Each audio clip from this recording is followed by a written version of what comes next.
Ça vous dérange pas, cruiser, de dévoiler tous les secrets de la DGSE? Ah, ce ne sont pas tous les secrets, là, c'est de l'histoire ancienne. C'est il y a près de 35 ans tout de même. Et qu'est-ce qui nous dit que vous n'êtes pas un mythomane? Ah, ça c'est tout à fait possible, mais c'est à la structure de le dire éventuellement, si jamais j'en étais un. Vous avez une petite mine là en ce moment, non? Qu'est-ce qui se Petite passe? mine. Ouais. Non. C'est le temps, Ouais. c'est l'atmosphère, Ouais. c'est l'ambiance. Je vous trouve fébrile mentalement. L'espion qui venait du froid, vous trouvez? Ouais, un Ah peu. non, au contraire. Mais parce que vous m'avez annoncé il y a 5 minutes que c'était du direct. C'est surtout pour ça, Thibaut. Moi, je croyais que c'était enregistré. Bonsoir, ça cruisait. Bon, j'ai essayé de jouer un instant Ouais. l'agent Le recruteur. là. recruteur qui Ouais, essaye de me c'est un peu ça ou déstabiliser. pas? Bah oui, c'est un peu ça, oui. Ouais. Ouais, le premier entretien était déstabilisant et moi j'étais super calme, j'étais Ouais, très détaché. comme là.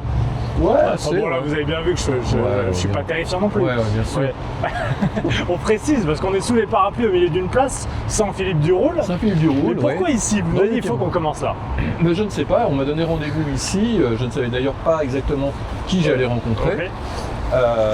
On me donne rendez-vous dans ce bistrot, Ouais, il paye pas de mine. Hein. non, qui s'appelle l'Idéal, qui est Ouais. fermé ce soir.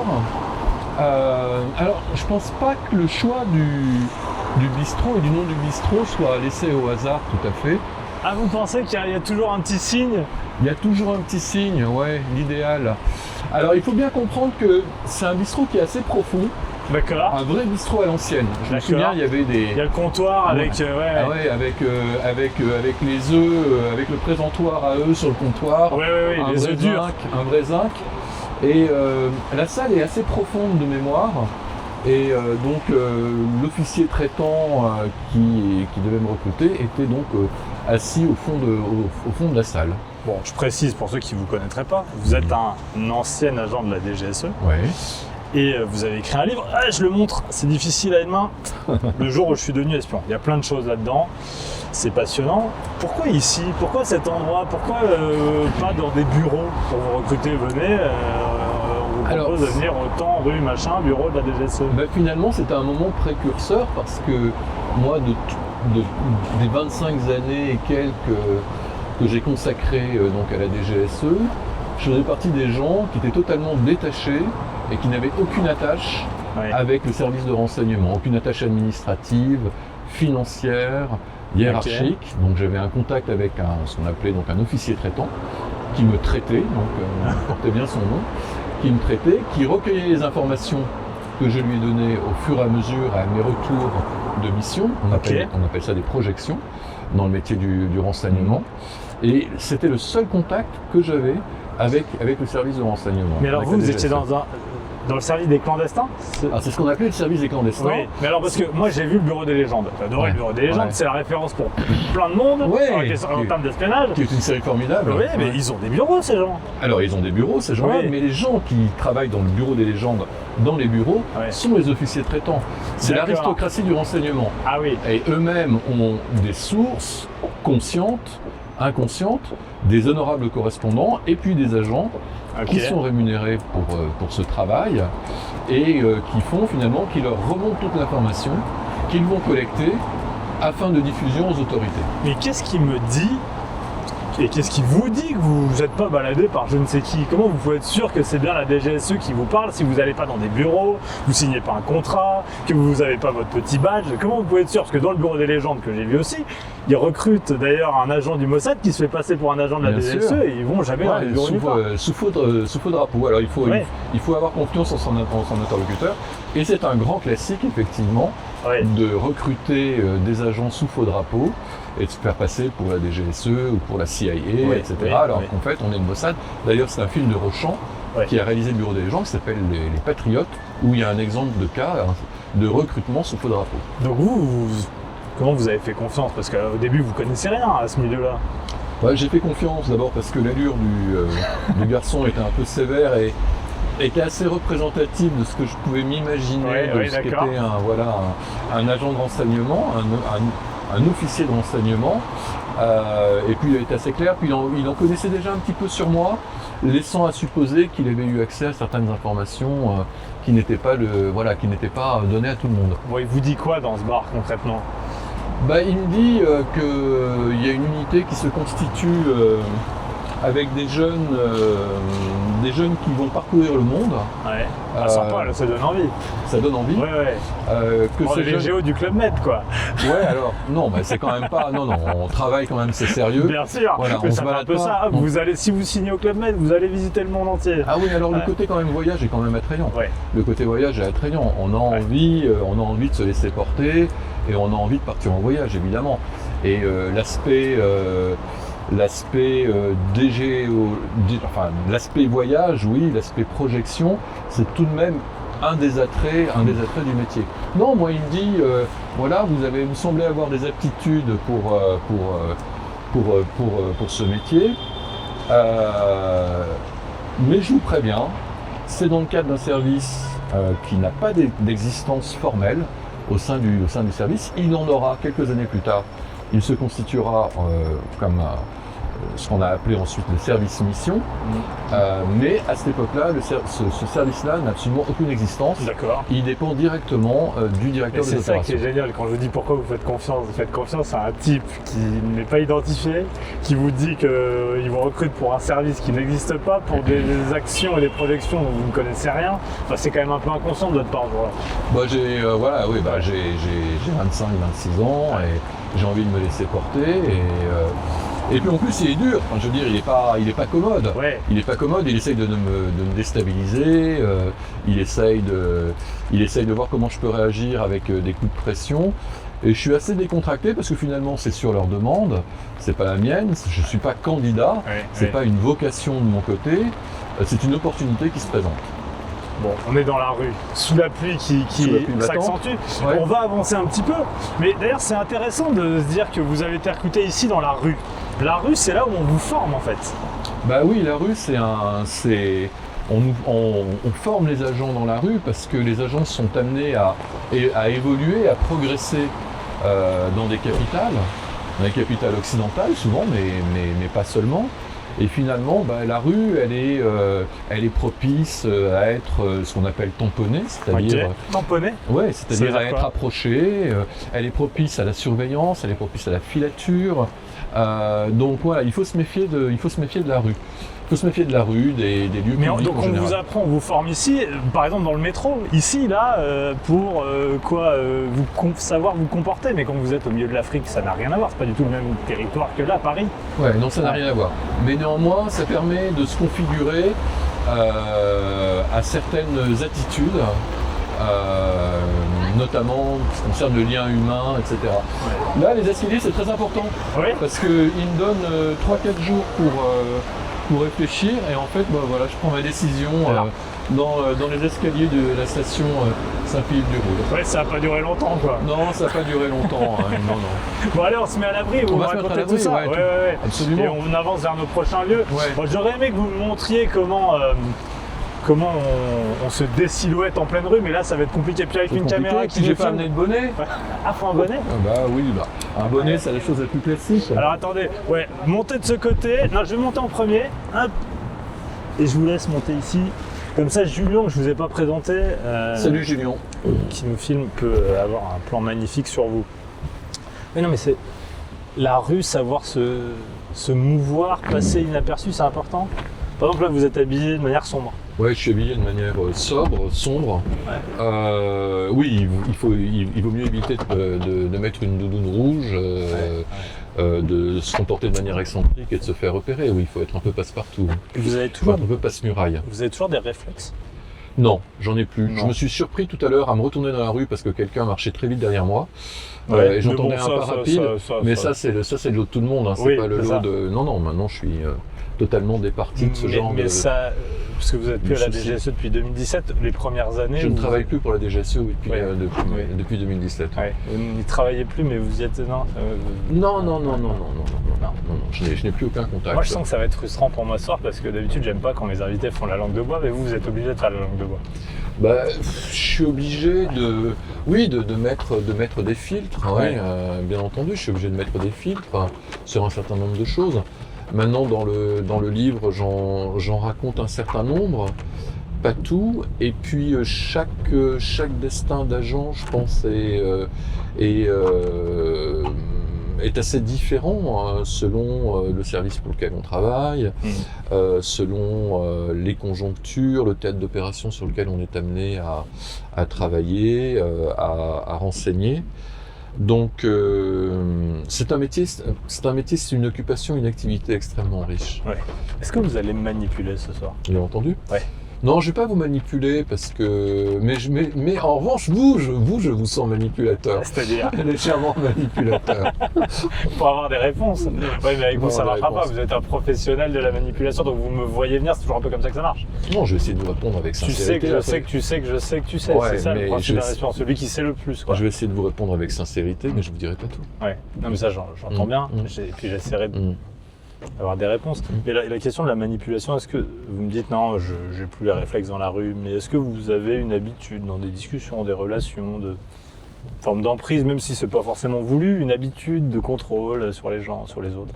Non, j'essaye d'écouter beaucoup, d'écouter plus que je ne parle au début. Ouais, là, ça va être compliqué. Ce soir, j'ai l'avantage, c'est moi qui pose des questions, c'est moi qui réponds. Ouais. Alors, s'il y a un truc que je fais, c'est que des trucs tout bêtes, mais à l'hôtel, je laisse toujours une veilleuse allumée quand je pars le soir pour que la chambre ne soit pas plongée dans le noir. Mais c'est pas du tout un truc, d'espion. C'est juste, voilà, je rentre dans une chambre et je veux que quand je rentre, qu'elle soit un peu plus sécurisée. Ouais. Voilà, ce genre de choses. Mais des petites choses, des petites... Dans vos relations avec les autres, vous arrivez à avoir des relations, pardon, je mets des grands guillemets, parce que personne n'a des relations normales, tout le monde a une personnalité, mais assez classique, quoi, où il y a toujours un besoin de savoir. Non, il y a un besoin de curiosité. Ouais. Il y a un besoin de curiosité, il y a un besoin aussi de sortir de sa bulle informationnelle et de sortir de vision manichéenne du monde ou de l'autre. Donc on a tous des a priori, des arrière-pensées, on voit le monde, les autres avec des poncifs, et essayer de s'en défaire, de s'en abstraire. Ça c'est très important parce que un agent de renseignement, il est habilité à travailler avec des personnalités très différentes, dans des milieux très différents, dans des cadres très différents. Donc s'il n'est pas à même de s'y conformer et d'essayer d'être au mieux dans ce milieu, d'être le plus à l'aise dans ce milieu, c'est très compliqué.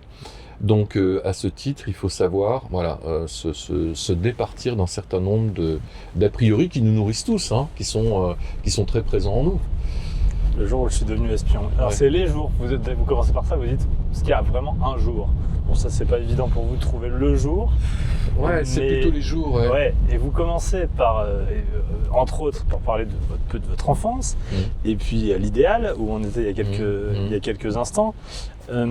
Qu'est-ce qui a intéressé dans votre profil ce recruteur qui vous convoque là dans ce bar, selon vous? Alors c'est un peu particulier parce que Bon, moi je viens d'une famille de la bourgeoisie moyenne qui habitait dans une station de sport d'hiver. Mon père était exploitant de remontées mécaniques, ma maman était enseignante, et donc je prévoyais plutôt une vie à la montagne, avec du soleil, de la neige, quelque chose d'assez facile. En plus, moi j'aime beaucoup le contact de la nature, c'est quelque chose auquel j'étais très attaché. Puis je fais mon service national, là peut-être j'y suis repéré. Vous pensez que c'est là ? Vraisemblablement. Donc, et puis surtout, je fais de la politique. Je suis militant je suis militant aux Jeunes Giscardiens. J'ai même des responsabilités. Et à travers ces responsabilités, ce militantisme politique, je suis amené à côtoyer des mouvements de jeunes anticommunistes. Ok. C'est-à-dire, non, si vous êtes centriste, comment vous côtoyez les anticommunistes, il y en a qui sont... Non, mais le monde à cette époque-là était binaire, il n'y avait pas trop de subtilité. Oui, les anticommunistes n'étaient pas forcément des gens d'extrême droite. Non, je veux dire, le monde était... Je veux dire, on pouvait être au centre droit et être très anticommuniste. Oui, bien sûr. Ok. Donc, en ayant des liens avec ces mouvements-là, finalement, c'était plus facile pour moi d'avoir plus tard des liens de confiance avec les responsables de ces mouvements. Mais qu'est-ce qui, selon vous, dans votre personnalité, les attire ? Et Qu'est-ce qui se dit, bah tiens, ce mec-là, il peut être bon pour ces raisons-là, physique, psychologique. Alors physique peut-être pas, parce que j'ai pas de rôle physique à jouer. Non, ça compte pas. Non, là, les seuls qui ont un rôle physique, ce sont les agents du service action, voilà, les 900 militaires du service action. C'est pas mon cas. Moi, même physique, presque la gueule aussi, ça compte, d'être assez beau, de porter beau. Enfin, vous voyez, ça doit compter quand même. J'étais jeune, peut-être, moi, je devais être là, je suis un peu amorti, franchement. Non, mais quand j'étais jeune, oui, peut-être. Non, je suis pas certain que la séduction fasse partie de. Si la séduction naturelle, du moins la capacité à pouvoir rentrer très vite en contact avec quelqu'un, etc. Mais je pense qu'ils cherchaient des jeunes qui étaient capables de voyager facilement. Ça se résume à pas grand-chose, quoi. Moi, je m'attendais à ce que vous me disiez, oui, il fallait avoir ces qualités-là. Non, mais par exemple, il y a un concours qui concerne les officiers traitants de la DGSE, donc l'aristocratie du service, qui est sorti grandes écoles, sorti Bac+5 chaque année, qui va consacrer le recrutement de 30 à 40 officiers traitants. Et c'est pas nécessairement ceux qui ont le meilleur cursus, ceux qui ont les meilleures connaissances, ceux qui sont les plus bosseurs. C'est parfois ceux qui sont le plus à même de s'adapter au monde. Voilà. Ouais. Donc, c'est quoi ce qu'on appellerait l'intelligence relationnelle? On dit ça aujourd'hui. Oui, c'est une très bonne expression. L'intelligence relationnelle, c'est exactement ça. On va parler de tout ce que vous avez fait, de ce que vous racontez dans ce livre, c'est assez passionnant. Beaucoup sur l'Afrique, mais je voudrais quand même parler de ce qu'il y a dans votre tête. Est-ce que vous êtes un peu psychopathe ou schizophrène ou quelque chose comme ça? Non, psychopathe certainement pas. Enfin, je pense pas. Si vous dites quand même que parfois vous avez besoin de manquer d'émotions, enfin de ne pas en avoir, quoi. Non, mais c'est pas de la psychopathie. C'est du détachement, de la distanciation. C'est comme un chirurgien ou des infirmières qui sont dans un bloc opératoire, qui ne peuvent pas nécessairement compatir complètement à l'état de leur patient. Donc il faut savoir se détacher. Parce que si je suis complètement dans la compassion, tous les gens qui ont traversé des zones de crise, les grands reporters, les gens des ONG, ils sont en permanence au contact avec la détresse humaine. Donc si on se laisse emporter par ce contact permanent et si on est trop poreux, on ne peut pas travailler. Donc il faut arriver à se détacher de tout ça. Je pense que ça vaut aussi bien pour les agents de renseignement que pour tous les gens qui voyagent dans des pays compliqués. Vous avez été suivi ou vous étiez suivi par, je sais pas, des psychologues, des psychiatres? Non. Non. À l'époque, ça n'existait pas. C'est quand même dingue. Non, à l'époque, ça n'existait pas. Je sais qu'aujourd'hui, il y a certainement... Enfin, je sais qu'aujourd'hui, il y a des psys qui, en retour d'opérations difficiles, qui s'occupent de suivre les agents pour éviter donc, les cas de PSTT, donc de stress post-traumatique, évidemment, comme dans les armées d'ailleurs, comme dans les armées. Mais à l'époque, non, pas du tout. On m'a jamais demandé est-ce que ça va. Aujourd'hui, ça paraît impossible. Non. Dire, attends, il vit des trucs incroyables, il a besoin d'avoir un détachement total, il rentre chez lui, il faut qu'il retrouve une vie classique dans sa vraie identité. Enfin, ça peut être. C'est particulier. Moi, je m'interroge pas vraiment là-dessus. Enfin, j'en ai jamais ressenti le besoin. Je pense que si j'avais pété un plomb, ou si j'avais fait un burn-out, ou si j'avais douté des objectifs qui m'étaient assignés, oui, je pense que je l'aurais signalé, mais ça n'a jamais été le cas. Je me demandais si vous aviez des capacités. Est-ce que vous avez une capacité supérieure à la moyenne des Français et des êtres humains à mentir? Oui, à mentir, à dissimuler, oui, bien entendu. Ouais. Mais ça a toujours été le cas ou vous l'avez appris ça? Je sais pas, on a Est-ce que vous étiez un gamin menteur? Non, pas trop, mais on ment tous tous les jours. Ouais. Soit par omission, soit par facilité. On a tous un petit mensonge quotidien ou plusieurs petits mensonges. Ça c'est intéressant. Facile. Est-ce que le mensonge est une construction au fur et à mesure ou est-ce que l'homme ment naturellement et c'est en étant le plus franc possible qu'il se transforme? Bon, en ce qui concerne les agents de renseignement, le mensonge, c'est un mensonge par omission la plupart du temps, par dissimulation, et c'est un mensonge pour protection des autres. Ouais. notamment de ses proches, etc. Mais c'est pas un mensonge compulsif ou maladif. Enfin, c'est quelque chose qui est assumé. Il faut bien comprendre que le travail d'un agent de renseignement et d'un agent de terrain, c'est de pouvoir opérer, se déplacer, de progresser de la manière la plus confidentielle possible. Et donc, évidemment, on est amené en permanence à mentir aux autres.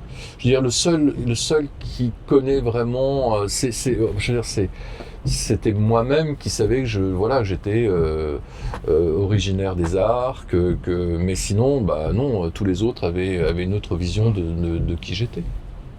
Vous êtes déjà trompé, concrètement, c'est-à-dire que dans votre mensonge, vous êtes planté, quoi. Vous avez raté, vous avez pas répondu à votre faux prénom. Ça vous est déjà arrivé ou non?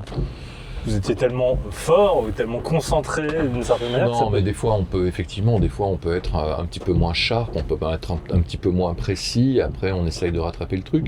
Mais je me souviens pas, non, de moment où, du coup. Vous dites, là, j'ai dit une connerie. Non, mais de toutes les manières, rien qui ne puisse être ennuyeux pour le service et qui puisse mais constituer. Pour le service, c'est une chose, mais ennuyeux pour vous. Parce que vous êtes dans des zones particulières.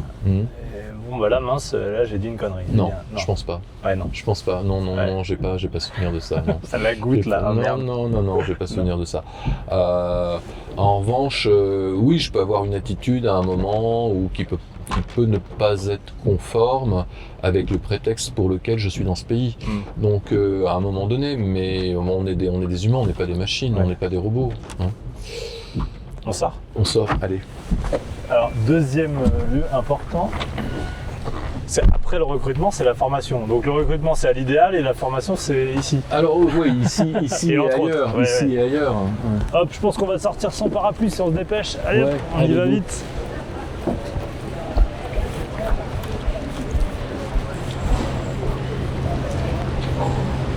Yami qui s'est pas toujours appelé comme ça. Non, ça s'appelait la Fauvette. Allez-y. Ça s'appelait la Fauvette du Châtelet. Voilà. Comment ça va?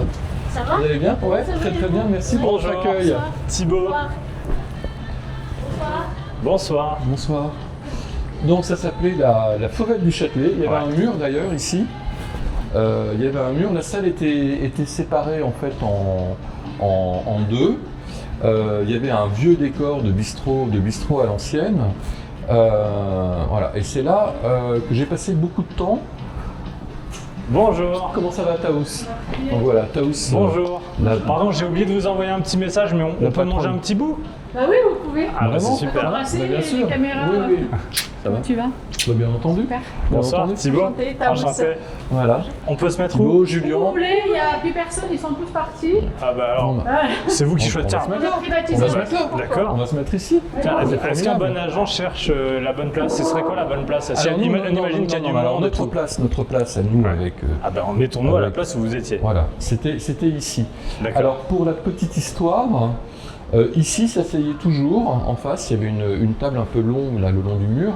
C'était la place d'Yvette Horner. Il venait très souvent. Oui.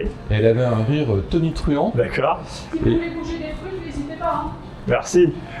Merci Taous. Et donc quand mon officier traitant, donc que j'appelle Gaëtan dans le livre, on appelait, il me disait on se retrouve chez Yvette. Voilà, c'était là. ici. C'était là. On se met où alors? On va se mettre là. Allez, on se met ici. On va se mettre là. Parfait. Donc ici, vous avez accepté d'être un agent. Et donc la première partie, avant d'être projeté sur le terrain, il faut vous former.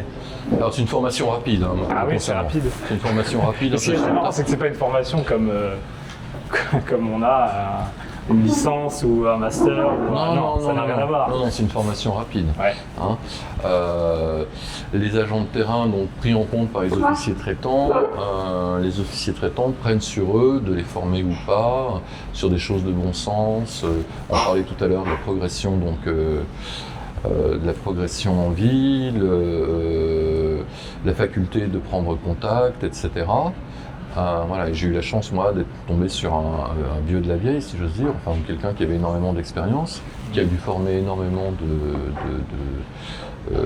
d'agents. et qui s'appelait Gaëtan, qui était un ancien nageur de combat. Ouais. Et vous Voilà. en faites un portrait assez rigolo dans le livre. Ouais, Genre, alors c'est il fait marrant. partie, en plus, pour la petite histoire, il fait partie de cette génération de nageurs de combat qui ne savaient pas nécessairement très bien nager au départ, qui avaient répondu en fait à un appel dans les armées à personnel sachant nager, mais bon, et quand ils ont constitué l'unité, donc ça c'était en Corse, à Aspreto, au tout début, ils se sont rendus compte, le premier groupe, que c'était pas quand même des super nageurs, et en quelques années ils sont devenus des hommes dauphins et de vrais nageurs de combat. Mais ce qui est marrant, c'est qu'on a l'impression, bon, on est déjà dans les années 90, fin des années 90. Non, c'est non, ça. mais fin des années 80, Voilà. début des années 90. Mais en fait, c'est des mecs, on tirerait des films des années 60, quoi. Quasiment. Enfin, ils ont des méthodes, des habitudes de flics qu'on voit dans les films de Melville ou d'autres. Alors, ils ont des physiques déjà Ouais. assez particuliers. Sont pas des surhommes sur le plan aujourd'hui. Je veux dire, Ouais. les nageurs de combat sont des sont des athlètes de très très haut niveau. Là, ce sont des gens qui ont appris sur le tas et qui sont, à force d'entraînement, etc., sont devenus des types absolument exceptionnels et qui ont un petit peu tout inventé, y compris d'ailleurs pour les autres unités étrangères qui ont beaucoup copié et qui se sont formés avec les nageurs de combat. D'abord du SDEC, ça s'appelait le SDEC, ensuite de la DGSE, qui était une unité, et qui est toujours une unité exceptionnelle, qui aujourd'hui est basée en Bretagne. Parce que je les imagine, moi, en train de fumer des clopes avec une veste en cuir, de s'atabler ici et de manger. Mais c'est... Oui, c'est alors ça. alors, Enfin, c'est ce que j'en ressens dans ce que vous racontez. oui, alors c'était le cas pour Gaëtan, ouais. Qui était un bon vous vivant. vous concentrez pour dire le mauvais prénom. Ouais, non, mais oui, parce que je vais avoir tendance à dire autre chose. Oui. Ou à dire, de toute manière, moi je ne l'ai connu que sous son pseudo, je ne le connais pas sous sa véritable Ah oui, identité. donc vous pourriez vous tromper en donnant son pseudo, mais même si vous donnez son pseudo, ça ne serait toujours pas sa bonne identité. Oui, mais Ouais, donc il a une double protection. mais par Gaëtan. convention, Oui. je protège son pseudo. Ouais. Ah oui. Et parce qu'il est vivant. Ou si Je ou n'ai- ça- je ça ne n'ai- change. je n'ai je n'ai plus aucune nouvelle Non. de lui depuis. Non, je ne sais pas du tout. Ça c'est quand même. Je c'est- pense qu'il est vivant, oui, mais je n'ai plus aucune nouvelle. Mais vous aimeriez, vous avez cherché ou non, on cherche pas. C'est comme ça. Dire bah tiens, j'aimerais bien retrouver. Enfin, j'imagine que vous aimeriez bien vous attabler ici un jour avec lui. Oui, bien sûr. Avec Ouais. certains, on garde des contacts. Avec d'autres, on n'en garde pas, mais pour des Il y a tas de pas- il y a raisons pas qui me de sont, groupe, mais pour des tas de raisons qui me sont inconnues, Oui. qui me sont inconnues. C'est-à-dire Ah. ah oui, parce que eux ne vous ont, pour des raisons d'État, enfin de travail, ne vous ont jamais recontacté, ne vous parlent plus. Non, quand c'est terminé, c'est terminé. Ouais, c'est ça. Après, on peut garder quelques contacts amicaux. Il n'y a on peut pas se de revoir groupe de temps en copains temps. d'avant sur Facebook Non. de la DGSE. Non. Non. Alors, les nageurs de combat et les membres du service action se réunissent à l'occasion de la Saint-Michel, à Sercotte, qui est une des emprises de la DGSE. Chaque année, c'est une espèce de réunion, une grande réunion annuelle, mais ça, c'est pour les éléments, les anciens éléments du service action. On vous apprend à draguer. Oui. Enfin, on vous apprend Alors. à draguer. Bon, peut-être qu'on ne vous apprend pas, on vous demande de draguer. Alors ça, je pense que c'était une technique personnelle de Gaëtan, Ah oui. parce qu'en fait, Oui. ça, je veux Oui, dire, mais c'est pas dans le une fois de plus, il n'y a pas le cursus validé 17 sur 20 en drague, ça ne marche pas comme ça quoi. Non, mais parce que lui, il pensait que justement la partie plaisir faisait partie. Ouais. C'était plus facile dans le cadre d'une partie plaisir de former un agent à ce qu'on appelle des séquences ou des exercices de désinhibition. Donc pour l'amener à se désinhiber, quand on est jeune, on n'est pas nécessairement amené à prendre contact très facilement avec quelqu'un. Et là, ouais, effectivement, il me demandait de prendre contact avec des filles dans un bistrot et de récupérer leur numéro de téléphone. Ouais. Vous étiez bon? Pas très bon, j'étais Non. pas tôt, ouais. J'étais Ah pas oui. tôt à l'époque, ouais. Ok. Je suis peut-être encore un peu maintenant, je sais pas. Ouais. Et il y avait quoi d'autre par exemple dans les formations qu'on vous demandait? La filature concrètement, ça peut être quoi? Non, alors Gaëtan, il était très fort sur Paris-Centre. Et Donc ici. ouais, Paris-Centre, le métro, les grands hôtels qui ont une entrée et une sortie évidemment différentes, permettant voilà, de pouvoir changer très rapidement d'un endroit à l'autre. Donc voilà, lui c'était ici c'était son, comment dire, c'était son petit Précaré. son précaré, ouais, son précaré. Et vous racontez qu'un jour il vous file et vous devez lui échapper, c'est ça? Oui, on a fait un petit exercice Ouais, et puis finalement il est il arrive trop dans fort, mon dos. Ouais, il est trop fort, il vous met le comme ça, l'index, t'es mort. Ouais, il était assez joueur, il était assez badin. C'est un type formidable d'humanité et qui a été, comment dire, qui a eu du matériau humain dans les mains et dont il a fait quelque chose. Parce qu'il formait non seulement les agents de terrain comme moi, mais je pense qu'il a dû former énormément d'officiers traitants, de gens S-qualité du service. Donc c'est quelqu'un, voilà, qui a eu énormément d'expérience et qui a, je pense, a beaucoup compté pour le service à une époque. Et est-ce que vous avez formé plus tard? Non, je n'ai pas formé. Ouais. J'ai pu participer à des exercices d'évaluation, D'accord. mais à la marge. Ouais. Mais je n'ai pas formé moi-même. J'avais pas les capacités pour former qui que ce soit. Ah, J'avais vous pas les avez- capacités. Je n'étais pas un cadre c'est ça. ce sont les cadres du service qui forment les autres. Ouais. Le jour où je suis devenu espion, il y a un truc qu'on ressent, vous l'expliquez d'ailleurs, mais en fait, on se dit bon, vous faites ça au service de la France, Ouais. mais en fait c'est pas ça qui vous intéresse. Ce qui est assez marrant, et vous l'assumez, vous dites moi j'avais envie de me marier, je l'ai fait un peu pour moi quoi. Alors, de me marrer, c'est pas vraiment. Je l'ai fait par. Je veux dire, jeune, j'ai la fiction. Je suis rentré dans l'enseignement par la fiction, donc par Oui. James Bond, etc. Comme tous les garçons de mon âge. Donc j'en avais une vision un petit peu fantasmatique, comme beaucoup de gens encore aujourd'hui. Et au départ, oui, je l'ai fait par goût du voyage, goût de l'ailleurs, un peu de l'aventure, mais je mets de l'aventure entre guillemets, et très rapidement, je me suis rendu compte quand même que c'était pas un jeu, que ça avait des finalités, que il y avait des moyens quand même qui étaient mis en place pour que je voyage, etc. Donc il fallait quand même que Donc l'engagement retour- patriotique, je sais pas si c'est le bon terme, arrive un peu plus tard. arrive un peu plus tard. Ouais. Ouais, je me rends compte que d'abord, un service de renseignement, c'est une chaîne de compétences, de métiers. On est très seul dans ce que l'on fait, mais néanmoins, on participe à un effort général. Et on ne peut pas non plus, il faut se comporter de manière exemplaire, et il faut être solidaire, et il faut essayer de ramener le meilleur matériau qui soit en termes de renseignement pour nourrir son service de renseignement, parce qu'un service de renseignement, la DGSE, c'est quoi? La DGSE, c'est une aide à la décision politique, à la décision des dirigeants politiques de ce pays, du ministre de la Défense, du Premier ministre et évidemment du Président de la République. Donc amener la meilleure information possible, l'information brute que moi je pouvais saisir sur le terrain, ensuite elle est recoupée par des analystes, parce que je peux me tromper, D'accord. je peux me faire enfumer par des gens malveillants. Ou par- C'est-à-dire qu'une par- information qui remonte n'est jamais prise à... Non, elle n'est- non. Enfin, Sauf très factuel Ouais. sur des choses parce qu'on est dans l'urgence et qu'on est obligé d'agir Ok. rapidement, mais sinon elle est toujours recoupée, elle fait toujours l'objet d'un cheminement avant diffusion. D'accord. Donc c'est pour ça qu'il y a énormément de métiers à la DGSE, que le rôle des analystes est extrêmement important, des interprétateurs, de tous les gens qui sont à même de valider une information, un renseignement avant sa diffusion aux autorités. Mais votre engagement premier, donc dans vos jeunes années, n'est pas patriotique, mais ça pose pas de problème. Pas patriotique, enfin, mais néanmoins, je m'inscris, je sais que Évidemment, m'inscrivant mais dans un. Je peux pas non j'entends. plus obérer cette mission. enfin, cette Évidemment, mais dimension. est-ce que ceux qui vous recrutent, ceux qui vous forment, vos officiers traitants le savent? Parce que Oui, ils j'imagine- jouent avec, bien entendu, ils jouent Oui, avec. mais Ils jouent avec la personnalité. Ah oui. Ils jouent avec la personnalité des sources. Et ça les inquiète pas de se des dire, mais honneurs ça veut dire qu'un type correspondants, comme des ça, agents. il pourrait se faire retourner. Alors, Bon, s'il le fait pas pour la France, comme certains le font, bon, alors d'abord, j'imagine que si le service fait bien son travail, il y a régulièrement tout de même des tests de sécurité qui sont mis en place. vous expliquez ça, que vous sentez que vous êtes surveillé. On vous le dit pas, mais vous le savez, plus ou moins. Oui, de temps Ouais. à autre, Ouais. il est possible qu'effectivement... il y Comment ait- elle s'appelle la jeune femme qui part avec vous en mission? Ah non, alors ça c'est pas du tout Ah, c'est pas tout à fait pareil, c'était c'est pas pas un du tout. contrôle? Non, c'était pas un contrôle.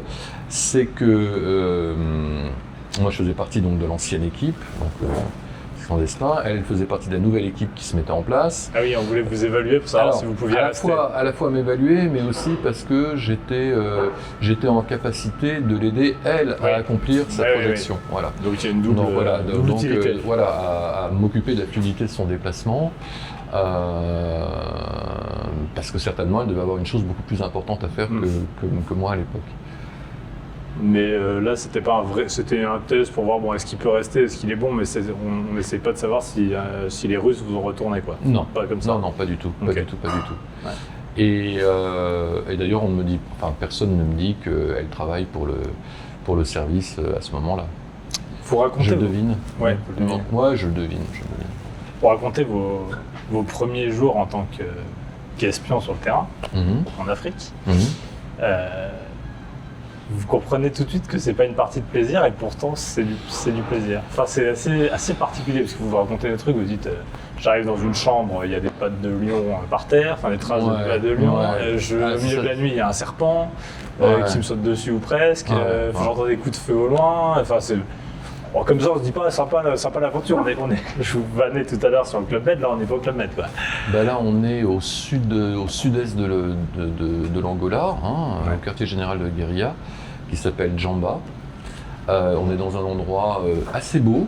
On n'est pas très loin du delta de l'Okavango, qui est plus au sud, donc qui est au Botswana. Ok. Donc on est en pleine brousse, avec énormément de présence animale. Et effectivement, la première nuit que j'ai passée, je suis rentré dans cette case et il y avait des traces de félins qui avaient traversé la case. Et je demande à mon officier de liaison, qu'est-ce que c'est que ça? Il me dit, oui, il y a des lionnes qui traînent, et de temps en temps, elles viennent, elles sont curieuses. Elles viennent, voilà. Donc j'étais un tout petit peu stressé cette nuit-là, j'ai mal dormi. Avec en plus un cobra cracheur qui est rentré dans la paille de la machin. Donc, mais il y avait une série à l'époque quand j'étais gamin qui s'appelait Daktari sur l'Afrique, avec énormément les gens, les boomers s'en souviendront de cette série. Et j'avais très envie de connaître l'Afrique sauvage, donc j'ai pas été déçu. Hein. Il y a quelque chose que je comprends pas dans votre livre. Je comprends bien ce que vous faites, ce qui vous arrive. Pardon, excusez-moi, on pourra avoir un peu de couscous? Ah mais génial! Couscous tagine, Couscous? Ouais. couscous avec de tagine. Ouais, le plus simple faut pas possible. trop, pardon, je crois. Ouais, merguez pour Est-ce moi. que, Ouais, est-ce que merci, ça merci. peut aller assez vite? Parce qu'après, il faut qu'on enchaîne, nous. Ah, mais c'est parfait, formidable. voilà, Merci, Taous, merci. impeccable. Merci, c'est formidable. Vous aimez l'agneau ou pas? Couscous merguez, c'est bien. Moi, en tout cas. couscous Ouais, merguez. bah, moi aussi, je prends toujours comme l'invité, moi. Ok.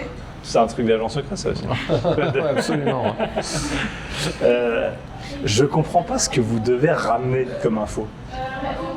Quand vous racontez, oui, je suis au milieu, je vais à tel endroit, je vois tel type, mais je comprends pas ce que vous ramenez comme renseignement et comme information. Déjà, j'en mets des informations, disons, atmosphériques Oui, sur le climat en général, Oui. voilà, qui prévaut par exemple au sein d'un milieu de guérilla, si les gens ont l'air enthousiastes, s'ils ont l'air défaitistes, D'accord. Voilà, Ok. un nombre d'informations. Ensuite, quand même, je rencontre des chefs de guerre, je parle à des chefs de guerre.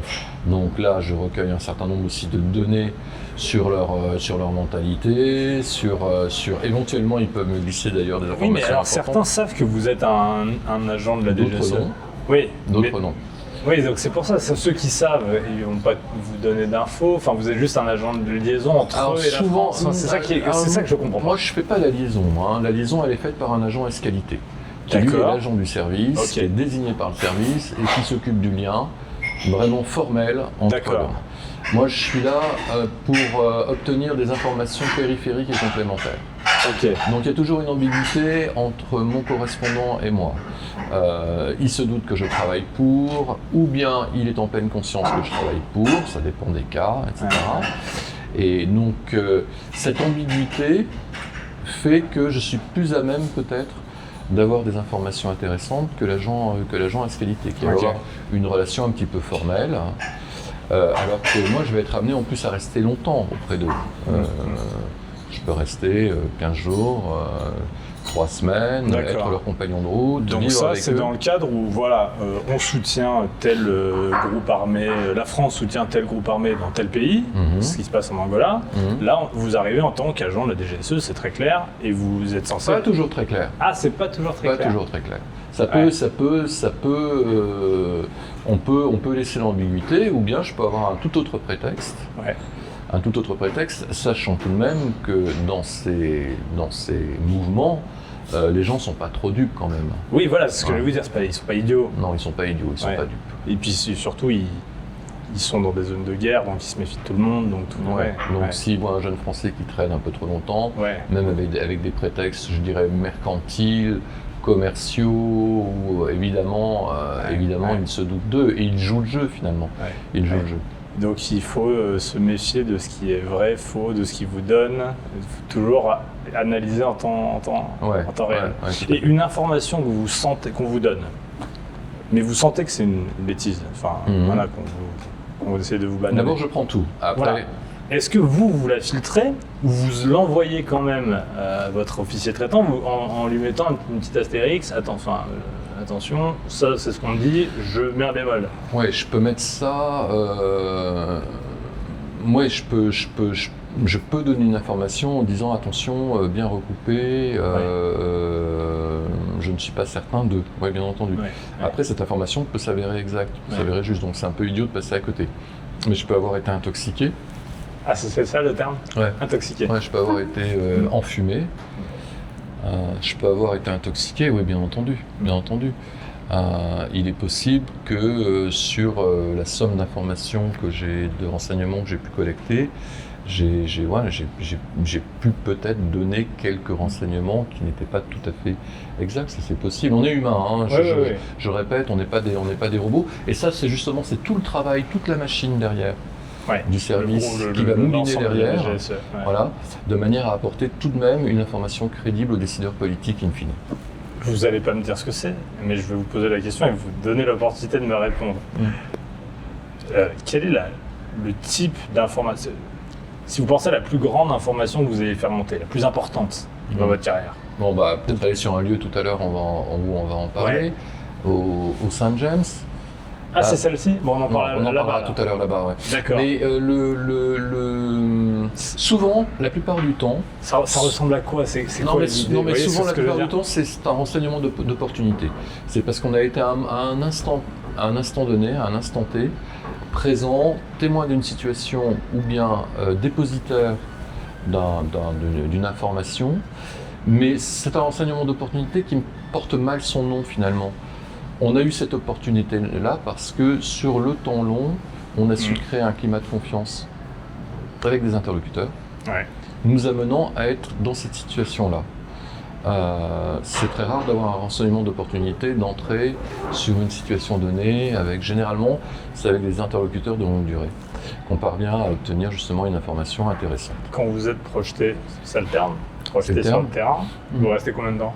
Ça Ça dépend. Ça peut être un touch and go, ça peut être 2 jours, ça peut être un aller-retour, Ouais. ça peut être 3 semaines. Le max? Vous pouvez rester 1 an au même endroit? 2 ans, 3 ans, 4 ans? Oui, je pense que des agents peuvent rester. Ouais, j'ai vu le bureau des légendes, il reste des années en Ouais, Iran. peuvent rester longtemps. Hein, Ouais. ouais, peuvent rester longtemps. Hein. Ouais, c'est tout à fait possible. Moi, c'était très variable. Ouais. Dépendait de. Parce que vous partez avec des orientations, donc on vous donne une liste de questions auxquelles vous devez répondre. Vous avez votre couloir de nage, dont vous ne sortez pas trop, sauf pour les renseignements d'opportunité. Et donc vous devez répondre à ces orientations, et une fois que ces orientations sont remplies, bah oui, vous pouvez rentrer à Paris, ou bien transmettre de l'endroit où vous vous trouvez. On n'a pas parlé depuis le début. Mais vous dites rien à personne. J'ai rien à personne. Ouais. Ça, Dès ça, le début, ça, moi ce qui me fascine, c'est C'est un après, principe de départ. ne pas le dire après, mais se dire, ouais, tiens, j'ai un rendez-vous avec ce gars, à l'idéal, même là, vous le dites pas, quoi. Non, À des non, je dis copains, rien. bah, tiens, il y a un mec qui veut me... Non, je dis rien. Non, à partir du moment où Mais c'est-à-dire que vous le savez, vous le sentez, vous le voulez déjà, Ouais, si vous ne dites rien. à partir du moment où je sors du bistrot, je ne dis rien à personne. Oui, mais même avant. même avant, vous dites Mais pas même j'ai avant- rendez-vous avec ce gars. Non. C'est ça non. qui est fou. Non, mais je crois qu'il doit me le dire au téléphone. Je Ah oui, lui d'accord. demande d'être discret sur notre rendez-vous. Je suis même persuadé qu'il me l'a dit. Ouais, ah oui, donc vous avez déjà l'info. Donc j'ai déjà la tonalité de l'entretien qui m'attend en fait. Vous êtes marié, mais vous vous mariez en quelle année? Non, je me marie un peu plus tard. Ouais. Mais c'est encore plus fou, je crois. Pourquoi? Parce que quand vous avez 25 ans, vous partez là-dedans progressivement, tiens, je change de métier, mais là, ça veut dire que vous devez construire une vie et déjà mentir tout de suite, quoi, immédiatement. Oui, mais... Vous dites quoi à votre femme Non, quand mais vous la pour moi le plus rencontrez, par important, exemple pour moi le plus important, c'était d'être en accord avec le service. C'était ma vie, effectivement, ma vie aussi c'était avec mon épouse, etc. Mais pour moi c'était deux choses qui étaient tellement dissociées que ça ne me posait pas de problème. Après je pense que c'est à chacun de faire son truc. Aujourd'hui, je crois que les choses ont changé, qu'on demande éventuellement donc aux agents, au personnel des GSE d'avoir une relation de confiance avec leur conjoint, avec leur époux, avec leur épouse, etc., leur compagne ou leur compagnon, et éventuellement de parler. Mais après, ça induit un autre niveau de sécurité et d'autres contrôles par ailleurs. Mais je pense que c'est à chacun selon sa personnalité. Et quand vous rencontrez votre femme, vous lui dites que vous faites quel métier?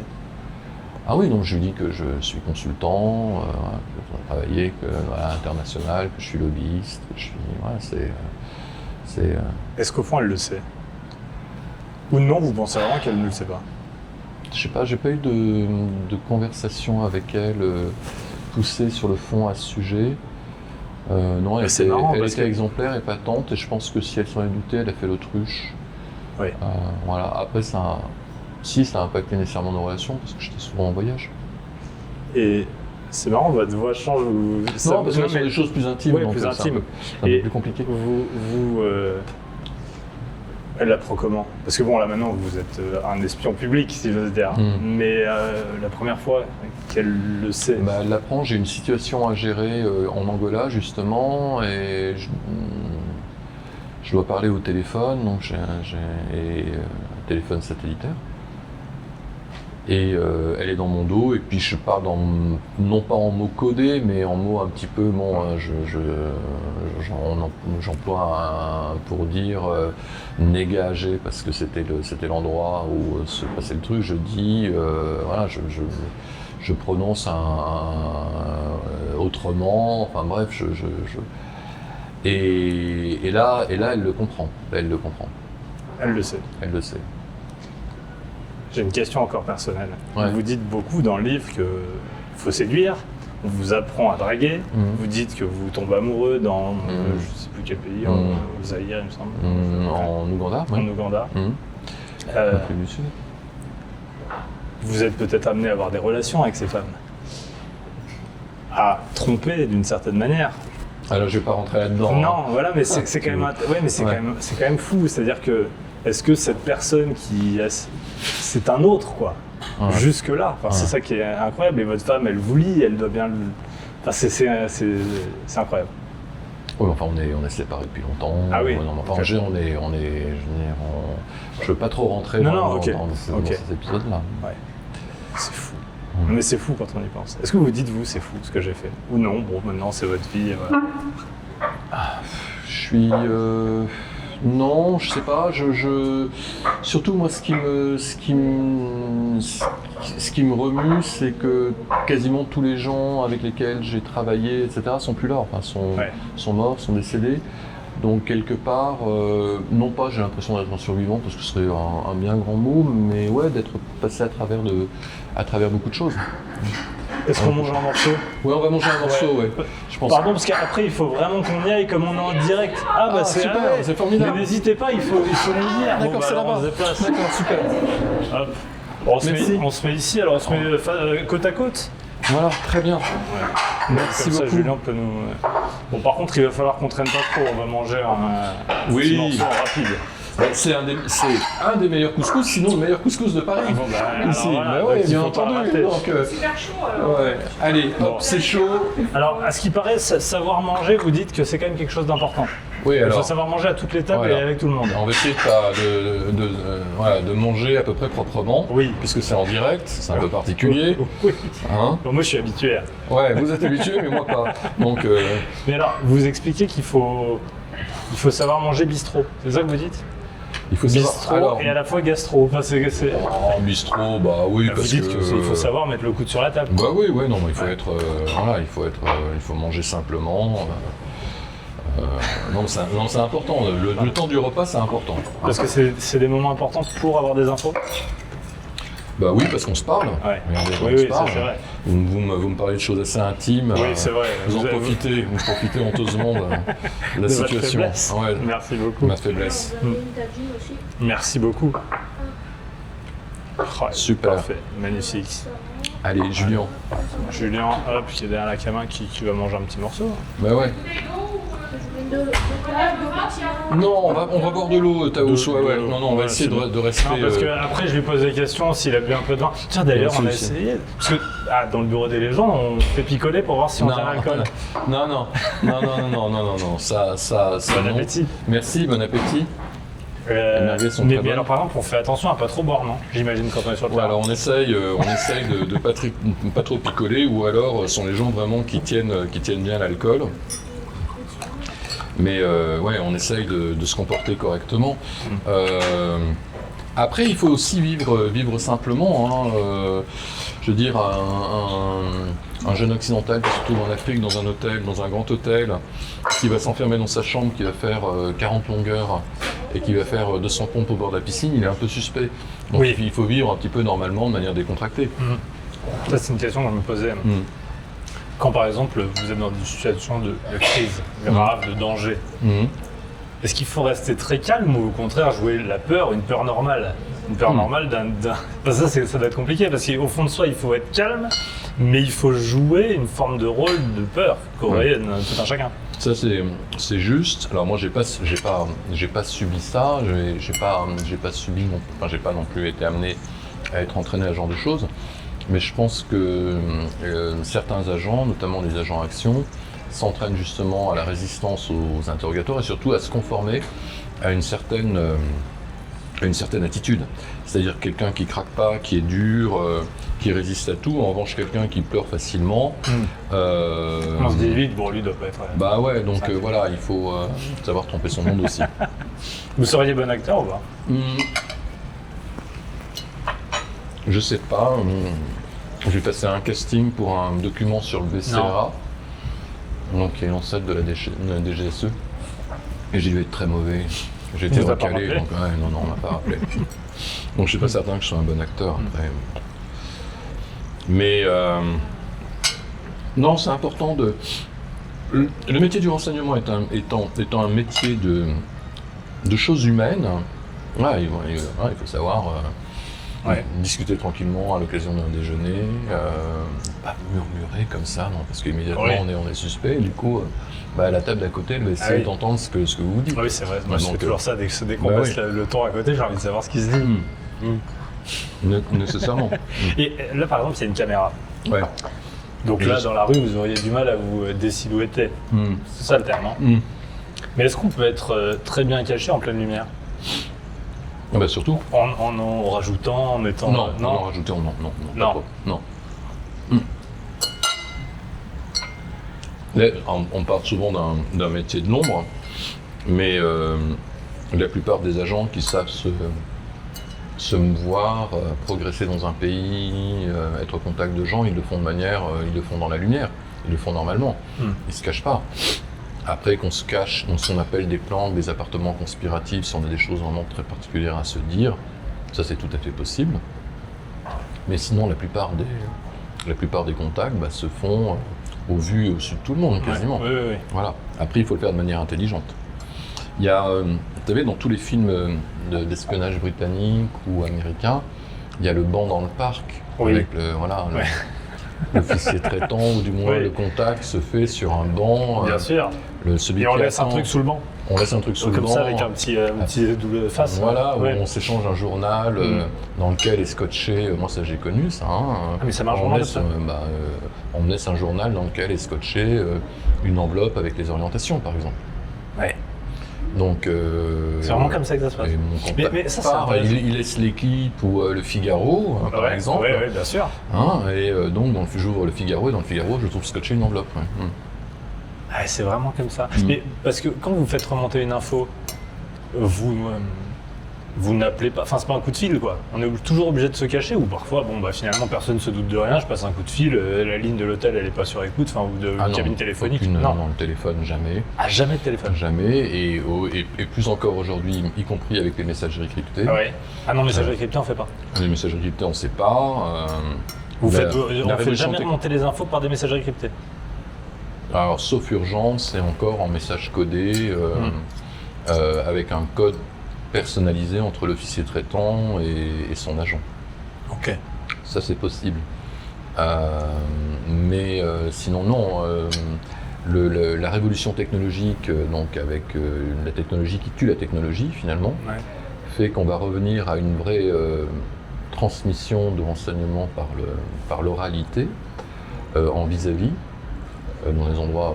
Alors rien n'est jamais vraiment sécurisé. Hein. Là, on peut avoir une captation laser d'écoute contre les vitres, par exemple, du Yami, où on va entendre par onde donc ce que l'on se dit. Donc on n'est jamais à l'abri de toute manière d'une captation adverse. Mais le travail de l'officier traitant, qui va donc me donner rendez-vous quelque part, lui, son boulot, ça va être de sécuriser. C'est les boîtes aux lettres, c'est comme ça qu'on dit? Alors la boîte aux lettres C'est morte, quand on se voit pas. c'est quand on se voit pas, quand on va, par exemple, je sais pas, on va utiliser donc les toilettes d'un restaurant, etc.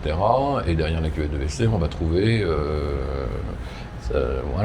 des informations, une clé USB, etc.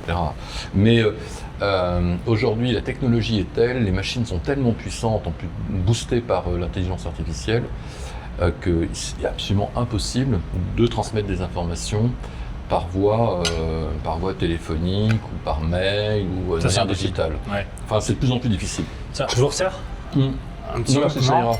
Julien, je vois pas la tête. Voilà, il a faim, Julien. En même temps, c'est le seul qui travaille, c'est lui qui porte la caméra. Je me demandais sur la question de la technologie, comment aujourd'hui faire pour avoir une identité clandestine, être sous légende, avec ce numérique partout, tout le temps. C'est-à-dire qu'il faut trouver des jeunes qui n'ont jamais rien posté sur Instagram, non mais c'est quasiment impossible. Alors, ça c'est le travail un petit peu de certains services, d'inventer donc une identité numérique déjà existante.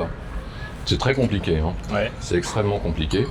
Ce qui est vrai, c'est que ce qui était possible à une certaine époque pour les agents qui étaient sous identité fictive, qui étaient capables d'opérer pendant 10 ou 15 ans dans certaines zones avec de nombreuses identités, n'est plus possible aujourd'hui.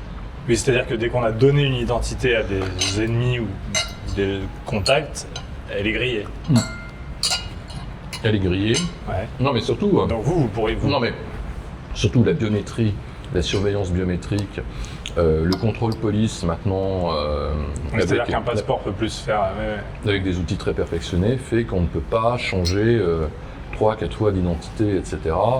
Sauf à faire comme dans Mission Impossible, à mettre des masques latex, ce qui n'est évidemment, c'est du cinéma. Donc on fait comment? On fait plus. Eh ben on fait plus, on fait autrement. Comment on peut être vraiment? Je me demande.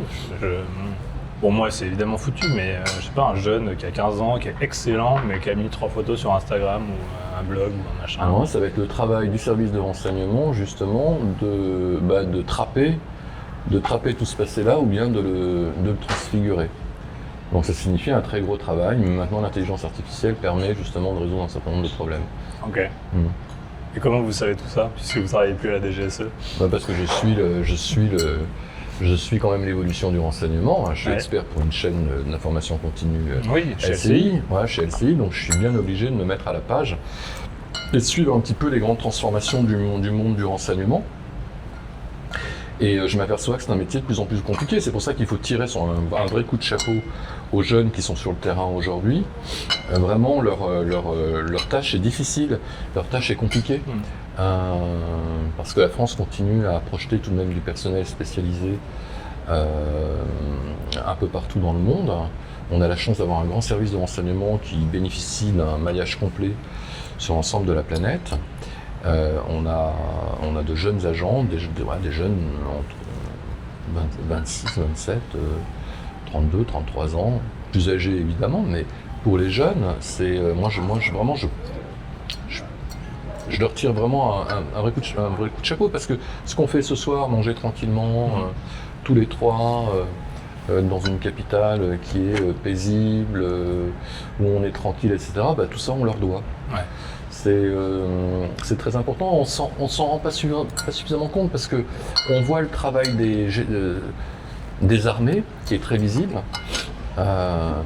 qui est notre premier bouclier, évidemment, mais on n'apprend pas le travail clandestin, invisible, de l'ombre, finalement, de tous ces agents à travers la planète, et qui est nécessaire à la sécurité de notre pays. Tant à la fois contre nos adversaires ou nos ennemis, grands ennemis géopolitiques, qu'à l'encontre des mouvements terroristes qui pourraient nous menacer. Multiples, ouais. Les menaces multiples. On y va ? On y va. Allez. C'est vrai qu'il est bon le couscous, hein. C'est le meilleur de Paris. C'est ça. Voilà, au Yami. Mais ce problème, c'est quand c'est trop bon, est-ce qu'on se détend et on dit des bêtises ? Ça, c'est le problème du verre de vin en trop. Oui, c'est ça. Mille merci pour votre accueil. On restera plus longtemps. Oui. On restera plus longtemps, voilà, mais la prochaine fois. Ouais. Combien est-ce que je vous dois ? C'est bon, c'est pour moi. C'est vrai ? Ah non. Si. Ah bon. Merci. C'est très gentil. Merci beaucoup. Merci beaucoup. Prochaine. Au revoir. On avance. Merci. Merci de nous avoir fait venir ici. Bon, ça doit rappeler des souvenirs quand même. Ouais, et ici, et puis après, je suis revenu très longtemps C'est vrai que c'est là que vous avez dragué une femme qui en fait était elle-même un agent. Ouais, absolument. Mais racontez pas, il faut lire le livre pour avoir l'histoire. Ouais. Merci. Allez, Taous. On y va. Merci. Attention. Merci beaucoup, madame. Waouh, Rosa. On court. Allez, on court. On y va vite. Merci beaucoup. Je vous attends par là-bas. Oh non, c'est bon. Merde. Allez, je pardon pour le gros mot, Julien vient de marcher dans une flaque d'eau. Non, c'est là, Julien, de ce côté-là. Allez-y, pardon. Non, je passe de l'autre côté. Ah, ok. Merci Guillaume. Ah, moi qui voulais parcourir Paris, pas simple. Pas simple. Tu vas bien, Julien ? Guillaume, direction une cathédrale bien connue. On va passer par là-bas. Je réponds juste à un truc pro. Bien sûr. Alors, et vous passez pas non plus par les messageries cryptées même maintenant et tout, vous faites attention? Bon, non, parce que moi je ne représente plus aucun enjeu, j'ai plus de, voilà, je suis totalement, voilà, je ne représente aucun enjeu, j'ai pas de, donc je communique normalement. Je vous demandais tout à l'heure au tout début si vous n'étiez pas un mytho, mais Ouais. comment je peux avoir la preuve de tout ça? Vous ne pouvez pas avoir la preuve. Éventuellement, vous pouvez demander confirmation donc au service de renseignement, c'est possible. Ouais. Mais il y a peu de chances qu'ils me répondent. Essayez. Ouais. Parce que ce qui est assez marrant, c'est que vous en dites trop ou pas assez, comme on dit, et donc ça laisse supposer de faire travailler son imaginaire. Et je me dis, non, mais là tu vas trop loin. Là, ça se trouve, il s'est absolument rien passé. Bon, aussi. Voilà. Et si ça se trouve, vous avez eu une vie incroyable et des anecdotes qui vont toujours plus loin. Ouais, Vous pouvez pas et raconter. encore, je raconte Ouais. évidemment pas tout. Oui, Thibaut. ça c'est pour ça. Mais des fois, je me dis, bon là, il me donne un petit suspense, mais ça se trouve, il s'est rien passé de plus, quoi. Ouais, non, en plus c'est un métier aussi de frustration, hein, parce Ben que oui. c'est pas nécessairement un métier de résultats immédiats, on fait pas des choses extraordinaires. C'est un métier de patience, beaucoup de patience, avant d'avoir quelque chose de très important. En plus, on se rend compte quand même que la finalité, je veux dire, pour une cinquantaine de notes écrites, il y en a une ou deux qui va remonter effectivement aux décideurs, parce que à la direction générale ou on a décidé que cette information-là est importante et peut faire sens. Ok. Mais sinon, la plupart du temps, la somme du matériau qui est remonté, elle va être utilisée si sur le long terme par le service, mais elle n'aura pas nécessairement une répercussion immédiate sur la décision qui est prise, sur les décisions qui sont à même d'être prises. Est-ce que la DGSE doit valider tout ce qui est écrit là-dedans? Si elle ne le valide pas, je vais avoir des problèmes. Donc, quelque part, j'essaye de faire fuiter le manuscrit de manière intelligente, et puis si j'ai pas de feu rouge, je peux publier. Mais ce que je comprends pas, j'entends le culte du secret, mais est-ce que le culte du secret il n'est pas poussé toujours un peu trop loin? C'est-à-dire que pourquoi vous leur envoyez pas très clairement bonjour, est-ce que ça passe? Oui, non. Enfin, ça pourrait se passer comme ça. Pourquoi il faut faire fuiter, espérer que, vous voyez? Ouais, je sais pas, peut-être que d'autres le font comme ça, je ne sais pas, mais... Oui, mais vous voyez que vous avez une sorte d'habitude du secret. Ouais, non, mais ça, c'est aussi un jeu. Ouais, c'est un jeu entre nous. Voilà, il faut rester dans l'ambiguïté aussi. Ouais. Il faut rester dans l'ambiguïté. Donc vous pensez qu'ils ont envoyé un petit message à l'édition de l'Observatoire? D'autant que je pense pas, non. Non. D'autant que vous savez que dans tous les services de renseignement et de sécurité, vous avez des unités qui lisent tout. Vous avez vu le film Les 3 jours du Condor avec Henry Ford. Bien sûr. Voilà, c'est une unité de la CIA qui est décimée, où ils sont tous assassinés. Et ce sont des gens qui lisent à peu près tous les textes qui sortent dans le monde sur l'intelligence artificielle là aussi. Ah, sur l'espionnage. Sur l'espionnage. D'accord. Avec l'intelligence artificielle, maintenant c'est beaucoup plus facile, je pense, pour justement analyser très rapidement la somme des documents qui sont publiés. Ok. Oui, donc lorsque vous envoyez votre manuscrit aux éditions de l'Observatoire, ils l'ont déjà entre les mains, quoi. J'espère, parce que c'est leur métier. Sinon ils font mal leur métier. Ils le font mal. Et je pense qu'ils le font. Oui, et puis vous êtes en haut de la pile, quoi. Ouais. Parce que vous en avez écrit combien des livres entre les romans et... Là, c'est mon 17e texte. J'ai écrit des nouvelles pour adolescents qui se passent au Cap, à Cape Town, en Afrique du Sud, où j'ai vécu un certain temps. J'ai écrit des documents, j'ai écrit un essai pour les ados l'année dernière pour comment vivre dans un monde en guerre quand on vit dans un monde en paix. J'ai écrit des tas de choses différentes et évidemment beaucoup de romans d'espionnage. Comment on vous paye quand vous êtes agent? Alors, ça sont des ça on peut pas vous dire. Derrière cuisine. Ça on peut pas dire. Non, mais alors je peux en parler de manière générale. Oui. Bon. Alors là il faut décrypter. Allez-y, je me concentre. Non, mais moi je travaillais à une époque où il y avait beaucoup d'argent, ce qu'on appelait les fonds secrets, le SDEC et puis après la DGSE, avait la main sur des fonds secrets, donc du cash. C'est important, notamment pour les agents, pour rémunérer éventuellement des sources, des correspondants, ne pas laisser de traces pour prendre un billet d'avion, etc. À l'époque, on pouvait acheter encore en espèces des billets d'avion. Là aussi, quand on dit pour les jeunes agents, ça doit pas être simple, ça, parce que tout est tracé. Tout est tracé, ça signifie créer des boîtes, ça c'est du béaba. Et puis après, effectivement, vous pouvez mettre en place des coquilles vides qui existent simplement afin de fonctionnement d'une mais alors opération. Ça, c'est pas votre rémunération à vous. Vous rémunérez sur les entreprises que vous montez en tant que clandestin à l'étranger. Ah non, on ne se rémunère pas sur les entreprises. Oui, c'est ça. Non, mais ça non. Ouais. Après, sont des recettes derrière, c'est des trucs derrière cuisine. On peut pas. Non, parce que je ne sais pas comment ça fonctionne aujourd'hui. Ouais. Donc je veux pas quelque part éventuellement. Et c'est bien payé un agent?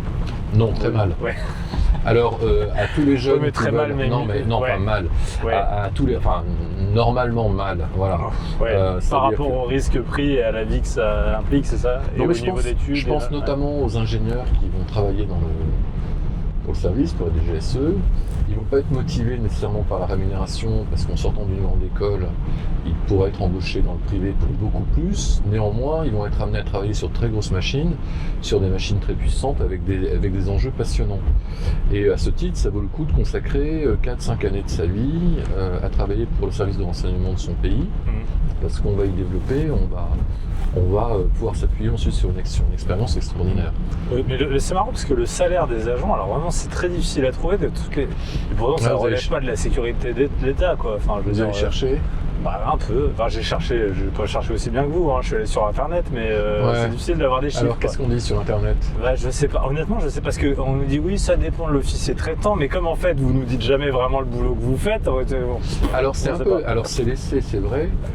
C'est un petit peu laissé à la discrétion de l'officier traitant. Ouais, d'accord. Et puis après, il peut mettre une prime en fonction des risques qui ont été encourus ou peut-être de la qualité du renseignement qui a été amené. Alors, vous êtes très fier d'une opération que vous avez menée, et là aussi, ça va un peu dans ce que je vous demandais tout à l'heure. Qu'est-ce que vous faites vraiment? Attendez, j'ai coupé le téléphone. Ah, ça vibre. Ça vibre. Vous avez des informations qui vont. C'est la DGSE qui vous dit attention, tu dis des conneries. Non. J'ai pas une oreillette ou un machin qui me dit. Vous montez une contrebande de café dans votre pays. Et alors là aussi, ce n'est qu'une couverture où elle vous sert à avoir des informations, cette opération. Expliquez-nous ce que vous avez fait en fait. Le service clandestin et après le service mission avaient deux finalités. Le recueil de renseignements sur zone de crise, donc les grandes guerres civiles de la fin de la guerre froide, et ensuite, et puis après il y a eu aussi du suivi de mouvements rebelles hors guerre froide, et puis le soutien clandestin au mouvement de guérilla que la France soutenait.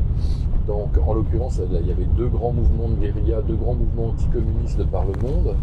C'était Massoud en Afghanistan, avec ses Moudjahidines, qui luttaient donc qui luttaient contre les soviétiques directement. Et puis il y avait en Angola Jonas Savimbi avec l'UNITA, et donc là, ça vous concerne contre les Cubains et contre le régime marxiste de Luanda, et là ça me concernait. Et le travail du service clandestin qui était d'apporter une assistance clandestine à ces mouvements, ont répugné. J'ai jamais eu connaissance, mais peut-être ça ne me concernait pas aussi, de livraison d'armement. Donc on essayait d'apporter des services non létaux à ces mouvements-là.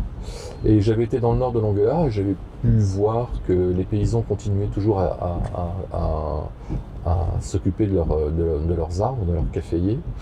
Et alors que l'exportation de café avait cessé déjà depuis 15 ans, même plus encore, depuis 20 ans, et je me suis dit, c'est extrêmement propice à la reprise de l'activité caféière, pouvant amener donc ce mouvement de guérilla à montrer à la population qu'elle était capable de gérer un territoire économiquement. Ok, donc vous le faites pour aider ce groupe. Ok, donc c'est une opération. Mais c'est assez étonnant parce que là. Pardon, je me mouche, hein. C'est pas terrible à l'image. Hop, Julien, voilà. Et voilà, c'est parti. Donc vous apportez pas un renseignement, là, vous apportez de l'aide. Oui, mais ça me permet aussi de recueillir du renseignement sur zone de crise, parce que je travaille avec le mouvement de guérilla, donc ça me permet de savoir. Vous êtes sous une fausse identité ou non? Là non. Là non. Je suis sous identité réelle. Mais je suis sous identité réelle, pourquoi? Parce que je suis totalement détaché, rien ne me rattache. Oui, c'est vrai. Bah oui, puisque vous n'êtes jamais allé dans les bureaux. Rien ne me rattache au service. Donc sous identité réelle, mais identité protégée par le fait que je n'ai aucun lien avec la DGSE. Et alors, j'ai beaucoup regardé le bureau des légendes, j'ai aussi regardé OSS 117. Est-ce qu'on peut être pris comme lui? Un peu trop peut-être, non Thibaut, non? Peut-être trop, sans doute. Est-ce qu'on peut être pris? Vous savez, il arrive et on lui donne je ne sais plus comment ça s'appelle, une agence, une entreprise qui vend des poulets. Et en fait, il devient tellement obnubilé par ça qu'il en oublie de faire son métier, il veut développer son entreprise. Vous en étiez pas là non plus? Non, je sais pas là, mais il est possible. Parce que vous avez des moments où vous racontez, il y a une excitation, vous avez vraiment envie de bien faire, quoi. Ah non, mais moi j'ai envie que les filières... vous êtes chef d'entreprise. Mais non, mais j'ai envie que la filière café fonctionne. Non, mais ça me passionne. C'est un truc passionnant, parce que c'est un truc extraordinaire, quoi. On est dans une zone qui est où plus rien ne marche, et d'un coup d'un seul, avec un petit peu d'imagination, on réoxygène une zone grande comme 4 départements français, et on permet à des tas de gens de vivre mieux, de pouvoir rêver, d'avoir de l'espérance, etc. Je suis assez intéressé par ce que vous allez nous dire au prochain lieu où on va. On est tout proche là, on va traverser le pont, on y sera. J'espère qu'il n'y a pas trop pleuvoir. On va voir ça dans un instant. Vous avez aussi vendu du barbelé. J'ai vendu du barbelé, ouais. Vraie identité, fausse identité là. Je me souviens plus si j'étais sous IF ou sous identité réelle. IF c'est identité fictive. Et identité réelle c'est... ça permettait d'approcher les trafiquants d'armes, les marchands d'armes, qui servaient un petit peu, certains se servaient de ce barbelé comme un petit peu produit d'appel. Voilà, ça me permettait de pouvoir les approcher, un peu vivre avec eux. Et ça, c'est vous qui trouvez l'idée ou non? Non, là, c'est moi qui trouve l'idée. Ouais. C'est moi qui trouve l'idée. Parce que il faut que je trouve un truc qui me permette de les approcher intelligemment et qui me permette de travailler avec eux de manière réaliste, pragmatique sur le terrain. Et le barbelé, c'était pas une si mauvaise idée que ça, parce que c'était pas un investissement considérable au départ. Ça valait pas très cher, mais voilà, c'était un investissement qui n'était pas énorme au départ. Donc c'était jouable. Et on va parler tout à l'heure de Victor Bout. Ouais.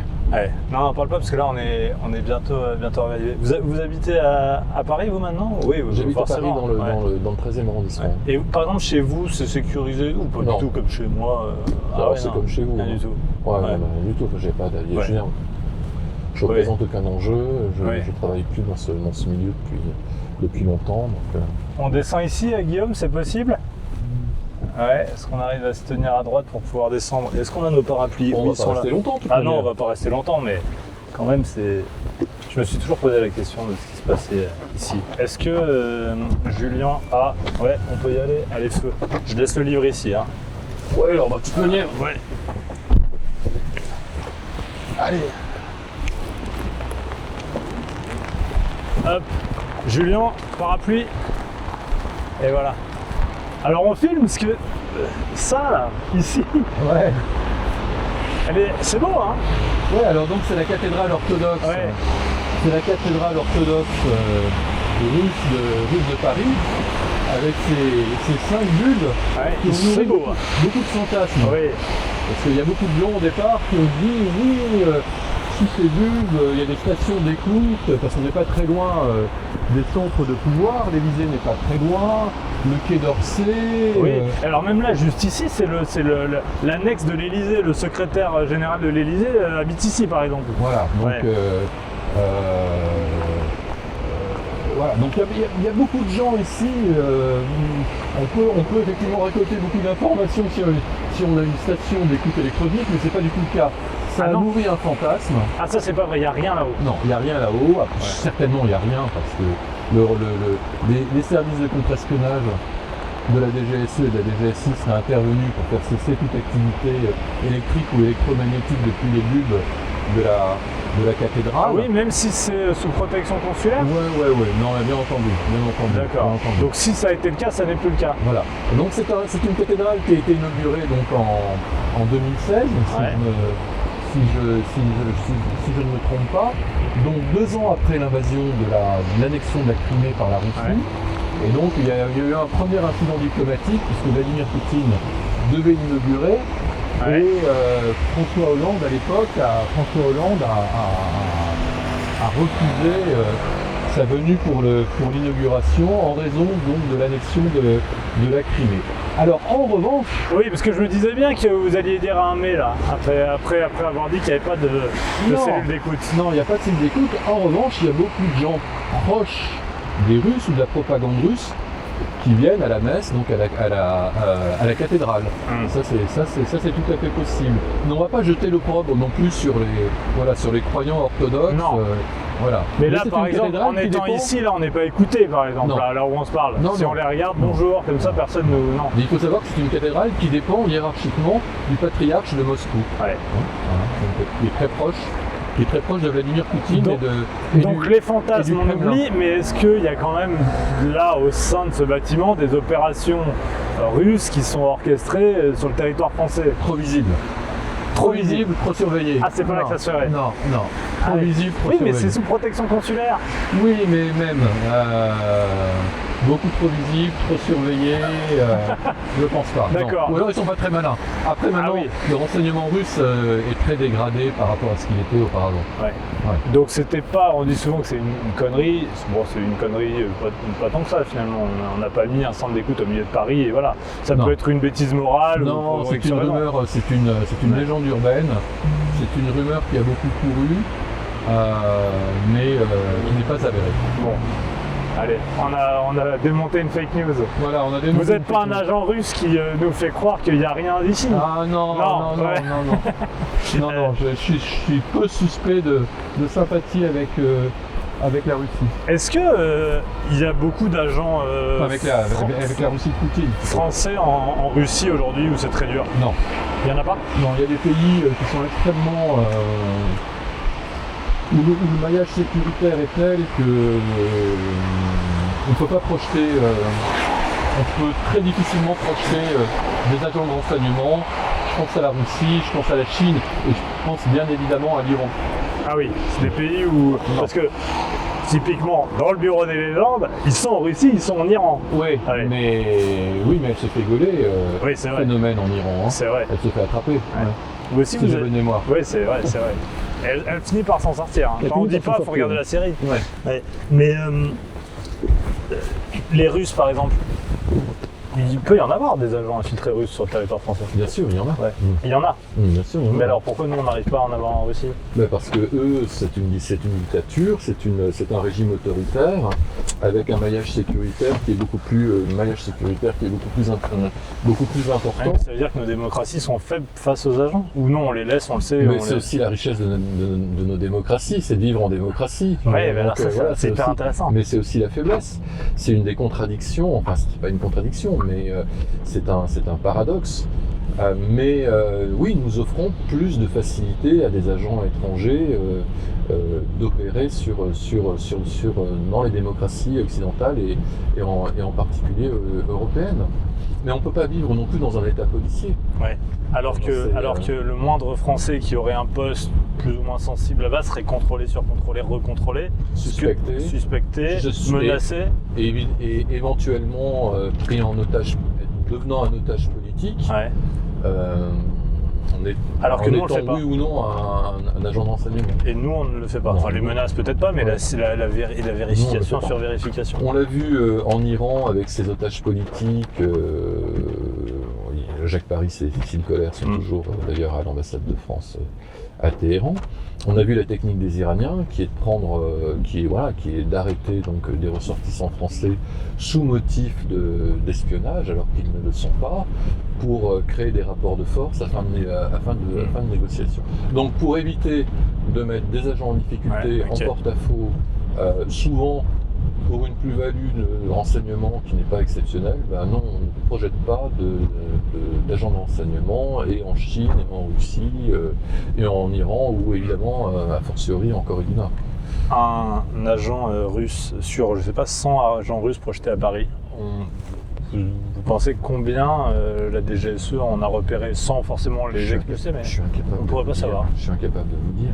Parce que j'imagine qu'il y a plein d'agents russes qui sont connus des services de contre-espionnage français. Alors, Mais on les laisse faire on pense que 30 à 35% du personnel de l'ambassade russe travaille sur le renseignement, Ouais. est ici afin de mission de renseignement, alors pas nécessairement de l'espionnage, mais du sécuritaire, du suivi de ressortissants, donc de temps en temps il y a des expulsions. Hein. Il y a eu des expulsions récemment de diplomates russes.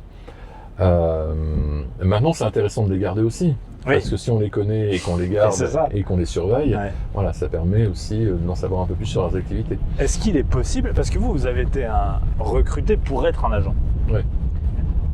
Il est possible de recruter des gens qui sont déjà insérés à des niveaux importants, des chefs d'entreprise, dans des grandes entreprises, et de les faire devenir des agents plus tard. C'est possible ça? Oui, Ouais. c'est que dans un premier temps, ils sont ce qu'on appelle honorables correspondants, ou Oui. bien de temps en temps, par petites touches, le service les approche pour voir un petit peu ce qu'ils ont dans le ventre. Et puis après, on leur demande à un moment donné de vraiment apporter des renseignements et de devenir ce qu'on appelle un agent. En fait, la différence entre un honorable correspondant et un agent, c'est que l'honorable correspondant travaille pour la gloire, pour son pays, pour la patrie. L'agent aussi le fait, mais il est rémunéré. C'est la vraie je sais pas, je dis une bêtise, un haut placé dans une entreprise, je sais pas, russe importante. Bon, russe c'est peut-être compliqué, mais américaine, dont on aurait besoin pour recueillir certaines informations, on n'est pas payé. Non, il est ce qu'on appelle un honorable correspondant. D'accord. C'est intéressant. Alors une source active consciente, ou une source active... mais les sources actives conscientes sont aussi la plupart du temps rémunérées. D'accord. Un petit peu comme les indiques. Est-ce qu'il est possible, là je pose une question peut-être qui fâche, que certaines personnalités politiques françaises ou des chefs d'entreprise, des gens très haut placés, des hauts fonctionnaires, soient à la solde d'autres pays, travaillent pour d'autres pays?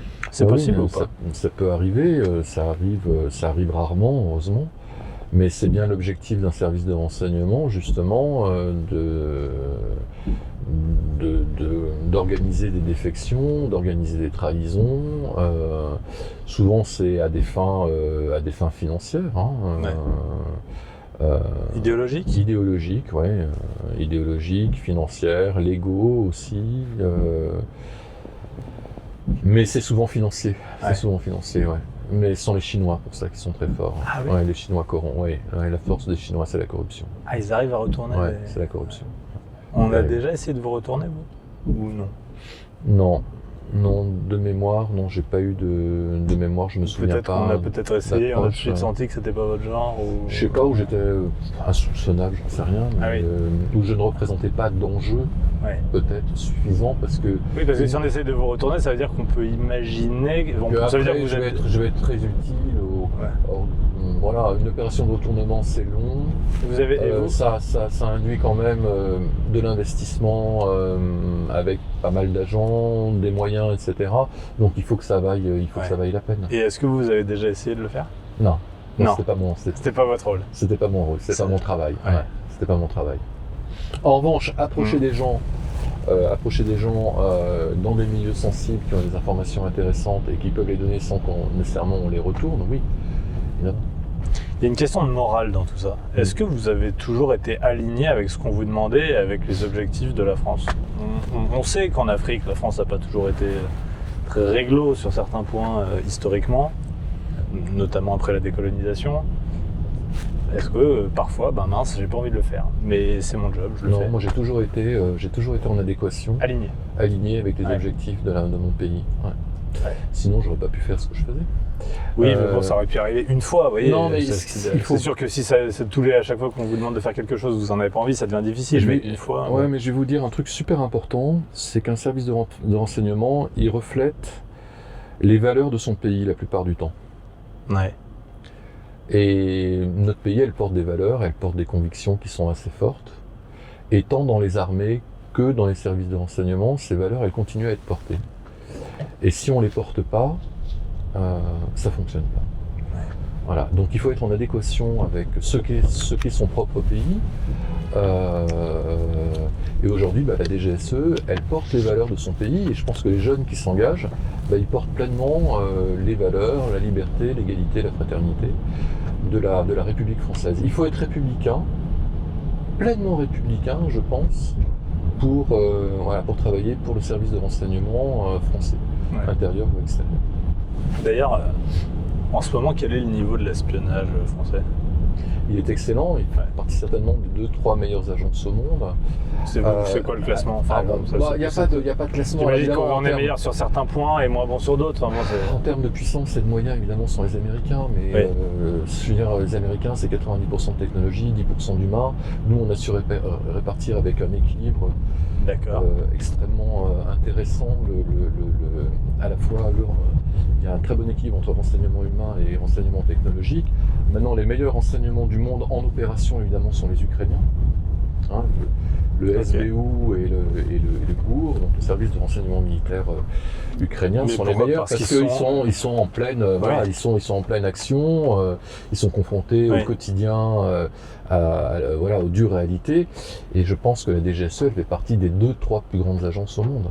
Mais vous me dites que les services ukrainiens sont de très haut niveau. Pourtant, à ce qu'il paraît, la France fournit aujourd'hui les 3/4 des renseignements ukrainiens. Les 2 tiers. Les 2 C'est tiers, déjà ça. beaucoup. Ouais, c'est le chef de l'État qui l'a révélé lors de son message, enfin de ses vœux aux armées à Istres il y a Mais 3 semaines. c'est-à-dire, c'est quoi le renseignement? Parce que vous me dites qu'on n'a pas projeté d'agents en Russie, donc le renseignement, il Oui, vient d'où? mais le renseignement, on peut le capter dans les capitales occidentales. On a aussi des stations d'écoute électroniques, on a du renseignement électromagnétique, on a des interceptions, on a aussi du renseignement géospatial. Alors, renseignement géospatial, c'est pas simplement spatial, hein. C'est le renseignement qu'on a à travers, dans les airs, sur mer, sur terre, mais aussi dans l'espace. On a une constellation de 3 petits satellites qui permettent les interceptions électromagnétiques au sol depuis l'espace. CRS, on a aussi une composante spatiale d'optique qui s'appelle CSO3 qui peut faire du très très bon travail. Donc sur ces parties-là, c'est surtout technologique alors. Surtout technologique. Ouais, là, il y a peu d'humains dans les informations, enfin moins d'humains dans ce qu'on peut récupérer côté russe. Et le spatial, il faut rendre à César ce qui est à César, c'est la direction du renseignement militaire, la DRM, qui dépend du chef d'état-major des armées. D'accord. Et la DGSE La DGSE, elle va s'occuper plutôt du renseignement électronique et puis du renseignement humain surtout, hein, du renseignement humain. Et puis il y a aussi toute la partie aussi intervention, action à travers le service action, donc les 900 militaires qui sont à la DGSE et qui donc s'occupent de ce qu'on appelle les missions d'entrave. Où se rend-on? Ah oui, je vois. Guillaume, on peut rentrer ici, comme ça on peut voir l'entrée, c'est parfait. Ouais. Allez, on y va vite. Est-ce qu'on va éviter un peu la pluie? Peut-être un peu là. C'est pas grave. Ouais, non, on n'a pas peur. Hein. Ouais. Vous avez connu bien pire. Non mais. Hop. Alors là, oui, c'est beau. Alors Le là, Saint-James. c'est un des plus beaux hôtels de Paris. C'est un petit bijou. Allez, moi je vous suis alors. Hop. Alors vous rentrez dans les hôtels comme dans un moulin. Hein. Non, j'ai pas pris de livre. C'est pas grave. Je vais vous faire une confidence. Oui. Si vous avez envie d'aller aux toilettes à Paris, vous rentrez dans un palace, c'est beaucoup plus propre et personne ne vous dira rien. Ah bah oui. Bah oui, parce que le client est roi. Donc non, alors c'est un des peut-être un des c'est un des 2-3 plus beaux hôtels de Paris. C'est le Saint-James qui a un bar extraordinaire. Je ne sais pas si on aura l'occasion d'y aller. Et donc j'avais une de mes sources, quelqu'un avec lequel je travaillais, qui en mars 2000 m'a donné une somme de documents intéressante, enfin plus qu'intéressante, décisive, au premier étage donc, de cet hôtel, dont il était l'un des clients. Vous en parlez dans le livre, vous allez nous expliquer ça. Ouais. Mais avant de parler de ce moment précis, pourquoi les hôtels, les palaces sont les repères d'espions? Là, c'est dans la partie plaisir, là. Parce que vous pourriez faire vos rendez-vous dans des étoiles miteux, vous voyez. Ouais, mais parce que dans les palaces, en fait, il y a des gens importants qui peuvent être dépositaires de secrets, qui s'y rendent. Voilà, on sait que les palaces dans certaines capitales étrangères sont un petit peu son et lumière, ce qu'on appelle son et lumière, donc avec des systèmes d'écoute et éventuellement des caméras ou des compromates pour les Russes. Ah oui, on met des caméras on met des caméras dans les chambres. Oui, d'accord. Mais ici c'est un établissement formidable, extrêmement discret, élégant. Voilà, élégant. On y va, on entre. Allez, on monte. Et alors, c'est aussi un moyen de s'échapper d'une filature, parce qu'il y a des entrées par derrière et tout, c'est ça? Ouais. Ce qui n'est pas le cas ici, hein. Ce qui n'est pas le cas au Saint-James. Bonsoir. Bonsoir messieurs, merci de nous accueillir. Merci de nous accueillir. On nous a dit de demander Marion et qu'on pouvait se mettre dans le boudoir. Voilà. C'est ici? Non? Ouais. D'accord, très bien. Bon, c'est parfait. Bonjour madame, merci Bonjour. de nous accueillir. Vous êtes Marion? Alors, je suis Théa, mais je vais prendre mon maman tout de suite et on aura le boudoir pour vous. D'accord, très bien. Vous Ok, super. Parfait. Très, très bien. Bon, on attend ici. Oui, alors vous. On peut s'y mettre? Bon, c'est parfait. Bonjour monsieur. Vous jouez aux échecs? J'ai joué aux échecs. Est-ce qu'il faut savoir jouer à des jeux comme ça? Parce Non, mais je sais pas. Non, mais moi j'ai. que c'est ce qu'on imagine. Non, mais moi j'ai été passionné. J'étais pas. Non, mais vous pouvez rester là. Il n'y a pas de. Non, je veux pas déranger du tout le. Non, vous ne me dérangez pas. Non. Pardon monsieur, merci beaucoup. Je m'attends à ce qu'on fasse une entrevue après. Bien entendu. Mais faisons une interview conjointe. Ouais, absolument. Je suis sûr que vous avez des choses super intéressantes à nous raconter. On sait jamais. Ouais, on sait jamais. J'en suis certain. Ouais, c'est bien d'être devant un échiquier. Oui, J'adore ça. on avance nos pièces. Bah, c'est moi Ouais. qui commence, j'ai les blancs. Hmm. Vous. Attendez, non, c'est pas comme ça que ça se fait aux échecs. Non, ah oui, on fait. prend. Bah ouais, on va faire ça bien. D'accord, donc si je gagne, vous me révélez le secret d'État le plus connu. Je connais pas, je connais pas de ce Vous les connaissez plus? Alors. Perdu. Déjà c'est ça votre talent. Voilà. Ouais. Expliquez-nous, pendant qu'on commence à jouer, cette histoire de document, là, parce que vous le racontez dans le livre. Pour avoir toutes les infos, il faut lire le livre. Mais vous avez réussi à déjouer un plan machiavélique qui était en train de monter les Américains. Alors machiavélique, c'était un plan de déstabilisation des intérêts français en Afrique. Je peux réfléchir en même temps ou, Oui, il faut, oui. ou pas? Je vous mets dans une situation instable. Ouais. Et dans le domaine du diamant. Bonjour. Bonjour, monsieur. Bonjour, Marion, on a déjà commencé. Vous avez bien raison, Mais monsieur. oui, on a déjà commencé à jouer aux échecs Parfait. dans votre bel établissement. Vous avez bien raison. Voilà. Il est là pour ça. Votre Qu'est-ce qui super vous fait établissement. plaisir, monsieur? Qu'est-ce qu'on prend alors? Alors je vais prendre un verre de vin rouge, c'est possible. Absolument. Eh ben, moi aussi. Vous avez une préférence, messieurs? Nous avons du Pomerol, Châteauneuf-du-Pape, du Bourgogne, Un du verre, Sancerre. un verre de Pomerol. Un verre de Pomerol? Volontiers. Je De prends la toujours Pomerol. comme mon invité. Voilà. Bravo Thibaut. Magnifique. Merci. Parfait. je Merci vous en beaucoup. prie. Je vous laisse un menu peut-être? Non, c'est bon, Très merci. bien. Merci à vous, beaucoup. monsieur. C'était à l'époque de ce qu'on appelait Blood Diamonds. Vous savez, il y a eu un film d'ailleurs là-dessus avec Leonardo DiCaprio, donc les diamants de guerre. Et les anglo-saxons avaient monté un plan pour mettre la France en accusation et certains pays d'Afrique francophone présentant la France comme suspecte de complicité dans la contrebande ou le trafic de diamants, ou du moins de fermant les yeux sur un certain nombre de pratiques. Mais en fait, c'était une commission qui était principalement composée d'anglo-saxons et qui a monté en fait une enquête à charge contre la France et contre les pays d'Afrique francophone, la Côte d'Ivoire, le Burkina Faso, etc. Et donc, moi j'avais un contact qui était un grand diamantaire anversois et qui a su monter un dossier de toutes pièces montrant justement le niveau de complicité au sein de cette commission au profit des services anglo-saxons, britanniques et américains. Et donc il m'a donné au premier étage, dans une chambre qui est de ce côté, au premier étage de cet hôtel, une somme de documents qui ne faisait aucun doute sur la compromission de cette commission avec les services de renseignement anglo-saxons, et notamment les services de renseignement britanniques. C'est une source que vous aviez de longue date? Que vous aviez réussi à... Vous l'aviez entraîné là-dedans depuis longtemps? Enfin, comment ça se passe? Quelqu'un que vous connaissez depuis 30 ans? C'est une source, non, c'est pas depuis 30 ans, c'est une source que j'avais connue en Afrique, au Zaïre. À l'époque, la République démocratique du Congo s'appelait Zaïre, à Kinshasa, que j'ai suivi longtemps. On s'est retrouvés 2-3 fois dans des moments un peu particuliers en Afrique, donc nous soudant, nous liant l'un à l'autre. Et là, c'est vraiment un renseignement d'opportunité, parce que d'un côté, lui, il sait que la commission qui s'appelait la commission Fowler allait déposer un projet de résolution.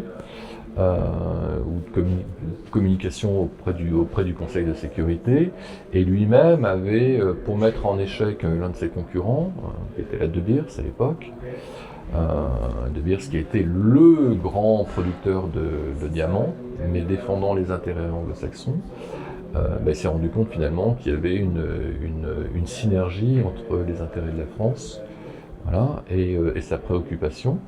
Et donc, il m'a transmis les documents quelques heures avant la réunion du Conseil de sécurité sur la question. Tout a été dégonflé grâce à ce dossier que vous aviez entre les mains. Ouais. Qu'est-ce qui se serait passé concrètement? Enfin, qu'est-ce qui aurait pu se passer? La France aurait été mise en accusation, elle aurait été obligée de se défendre, éventuellement de mettre son droit de veto.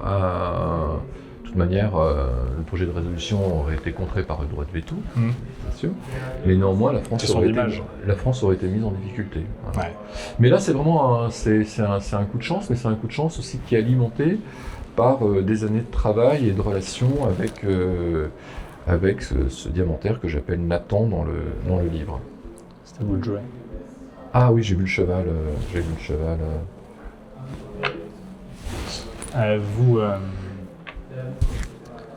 Vous nous avez montré qu'en fait on n'a pas d'amis. Il n'y a pas de service secret amis. On a des Jamais. partenaires. Ah, les partenaires. On a des partenaires. Ouais. On a des partenariats. Ouais. Par exemple, aujourd'hui, où il est question de défiance entre la France et les États-Unis, en raison d'une politique agressive vis-à-vis de l'Union européenne, à l'encontre de l'Union européenne, on peut néanmoins conserver des partenariats avec les services américains sur un certain nombre de domaines, contre le terrorisme, sur la question iranienne, sur la aujourd'hui, question... en Europe, qui est dans l'Union européenne l'autre grand service Alors, quel est le pays qui a des dans services l'Union secrets européenne, il y a costauds? les Allemands avec le BND. Ouais. Mais par exemple, est-ce que des hors Union européenne, évidemment, le MI6 britannique, avec la très grande culture du renseignement, du renseignement britannique. J'ai vu James Bond aussi. Hein. Ouais, bah ouais. 717, James Bond et le bureau des légendes. Nécessairement.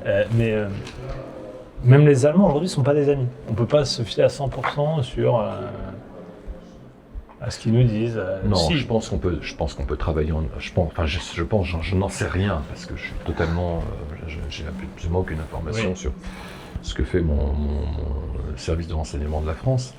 Mais non, on peut travailler en toute confiance avec. En 2018, Château-Nazaire. C'est épatant. Thibault. Non, allez-y. C'est vrai? Bah oui. Vous qui avez choisi. Bah oui. Ça paraît délicieux. Très bien. Comment on fait par exemple quand on est avec un expert en vin et qu'on n'y connaît rien? Il faut bluffer. Non, mais il se trouve que je connais un petit peu le vin. Alors là-dessus, je suis sûr qu'il y a des domaines. Il y a des domaines où vous devez pas. Ça n'a rien à voir avec la DGSE ou avec le travail d'agent de renseignement, mais j'aime bien le vin. Ça tombe bien. Et vous êtes un joueur d'échecs, hein, Thibault? Pas tant que ça. C'est à moi de jouer, non, d'ailleurs? Non, je joue au bureau, je salue mon collègue Damien, qui m'arrive de jouer. Tiens, allez, je vais faire ça. Juste un truc. Oui, bien sûr. On trinque quand même. Oui, on va trinquer. Attends. Ah oui, on va trinquer. À la réussite de votre livre, ça doit super bien se vendre. Allez, comme ça. Ouais, ça se vend bien, ouais. Ça se vend bien et j'aimerais que ça se vende bien. Non, mais j'aimerais surtout que ça se vende bien pour une bonne raison. Je veux pas que ça se vende bien parce que il y a le côté fantasmatique du monde du renseignement, etc. Moi, je voudrais que ça se vende bien parce que j'aimerais bien que les Français soient fiers de l'image de leur service de renseignement. Voilà. Ouais. C'est important. C'est important. Et c'est pour ça que le travail de Rochant aussi a été nécessaire et important. Parce qu'il permet de... C'est assez particulier, parce que le Bureau des légendes ne présente pas le service sous un angle particulièrement joyeux. C'est dur, je veux dire, les relations sont difficiles, les gens sont sous pression, etc. Mais je pense que justement, le parti pris du réalisme, finalement, met en lumière les aspects extrêmement... les enjeux importants de ce métier. Et on se marre beaucoup plus en vrai. Mais on se marre beaucoup plus en vrai. Mais qu'est-ce que vous en savez vu que vous n'allez pas dans les bureaux? Non, mais je me marre avec mon officier traitant. Ah oui, oui, c'est ça. Je me marre avec mes officiers traitants, puis je vois bien leur état d'esprit. Là, je développe une série littéraire sur le service action de la DGSE, et je vous promets qu'ils rigolent entre eux. Ouais, ils sont bons camarades. Ouais. Ils font des blagues de potache. Ouais. Blagues de vestiaire. Ouais, des blagues de vestiaire. Alors, maintenant, d'abord, le il y a beaucoup de métier, femmes, le métier s'est féminisé. Ouais. À la DGSE, il y a un peu plus de 40%. Vous avez déjà eu un officier traitant Non, jamais. femme? Ah ouais. Jamais. Ouais. Jamais. J'ai connu des femmes qui travaillaient sur le soutien opérationnel, c'est-à-dire, par exemple, quand on rencontre une source ou quand parfois on est amené à voir son officier traitant dans des conditions particulières, il y a ce qu'on appelle les gens du soutien opérationnel autour, qui s'occupent à la fois de la sécurité, ou éventuellement de vous amener plus ou moins vite, de manière plus ou moins sécurisée dans un lieu. Donc oui, mais j'ai pas eu d'officier traitant femme. Je vous parlais des étrangers. Est-ce que quand on est sur le terrain, on peut avoir une forme d'affection pour des agents occidentaux, des gens qui nous ressemblent, et parfois se dire, là, lui, il est dans une situation instable, je dois l'aider. Ou non, mon boulot, c'est d'être clandestin, d'avoir ce rôle-là, et donc, quitte à... Non, on peut pas le faire. Vous pouvez pas aider, par exemple, un agent américain en difficulté, vous le laissez en difficulté.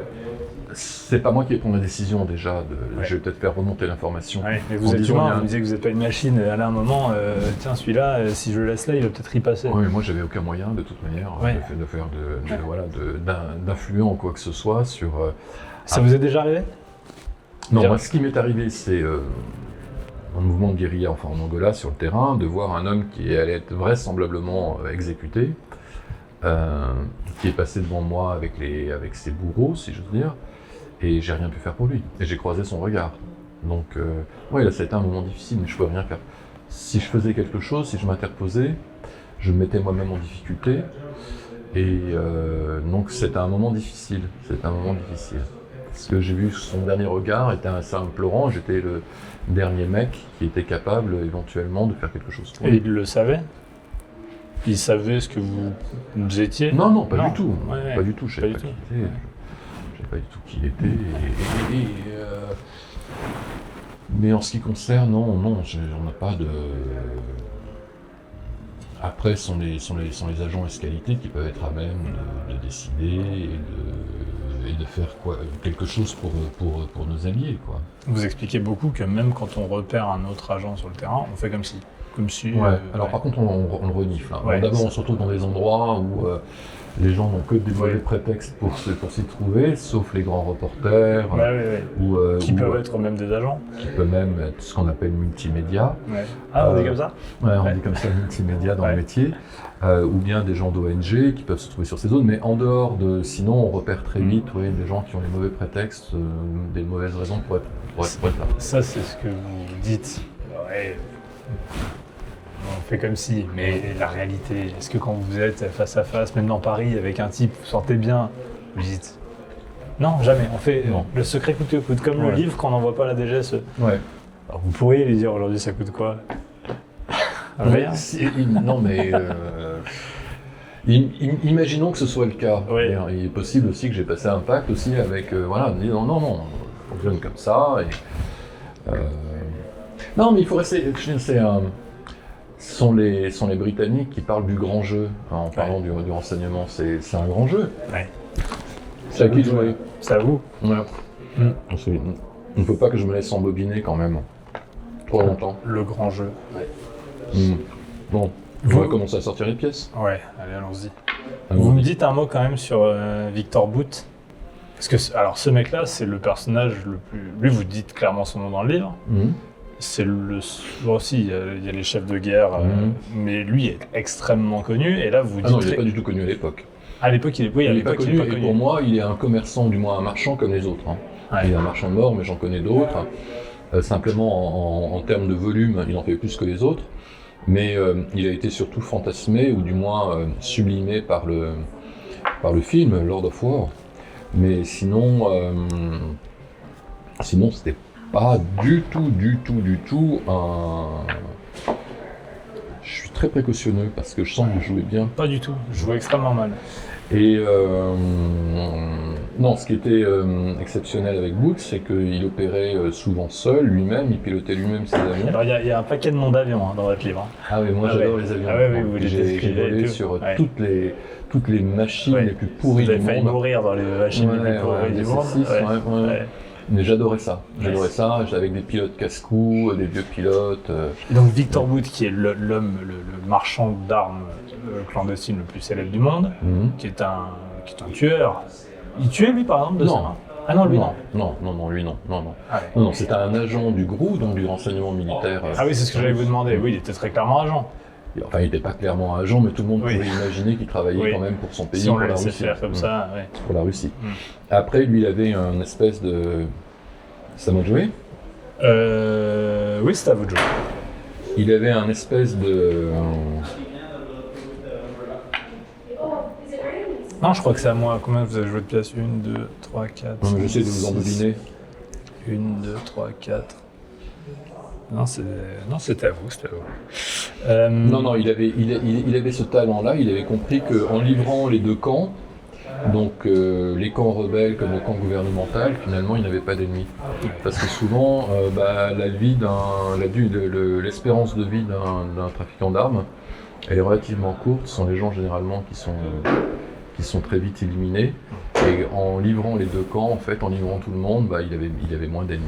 Est-ce que honnêtement vous avez pu avoir de l'affection pour un mec comme ça? Non, pas pour lui. Non, pas pour lui. Non, pas pour lui. Il vous aide, D'abord, il était vous aide à passer des frontières, il vous aide à...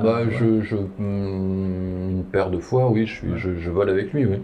Comme il pilote ses avions et que moi j'ai besoin de ce qu'on appelle des wagons, on appelle ça des wagons, en termes de vocabulaire dans le monde du renseignement. J'ai besoin donc d'avions pour me déplacer d'un endroit à l'autre, donc je vais au bar de l'escadrille, si j'ose dire, au piston à Rand Airport. Et là, on me dit, bah oui, Victor, il décolle demain pour temps, etc. Donc ça m'intéresse parce que je sais où il va, puis éventuellement, il peut m'amener à cette destination. Mais j'ai pas d'affection particulière, c'est pas un type très, très drôle, et, ni très chaleureux, ni très liant. Non. Je voudrais terminer avec 2 points, un peu perso. Je sais ce que vous allez me répondre sur une question, et je vous la pose quand même. Est-ce que vous avez déjà tué? Non. Mais non. On va refaire la question, on filme les yeux. Parce que je sais qu'elle allait me répondre non. Est-ce que vous avez pour déjà le coup, j'ai tué? une sincérité. Non.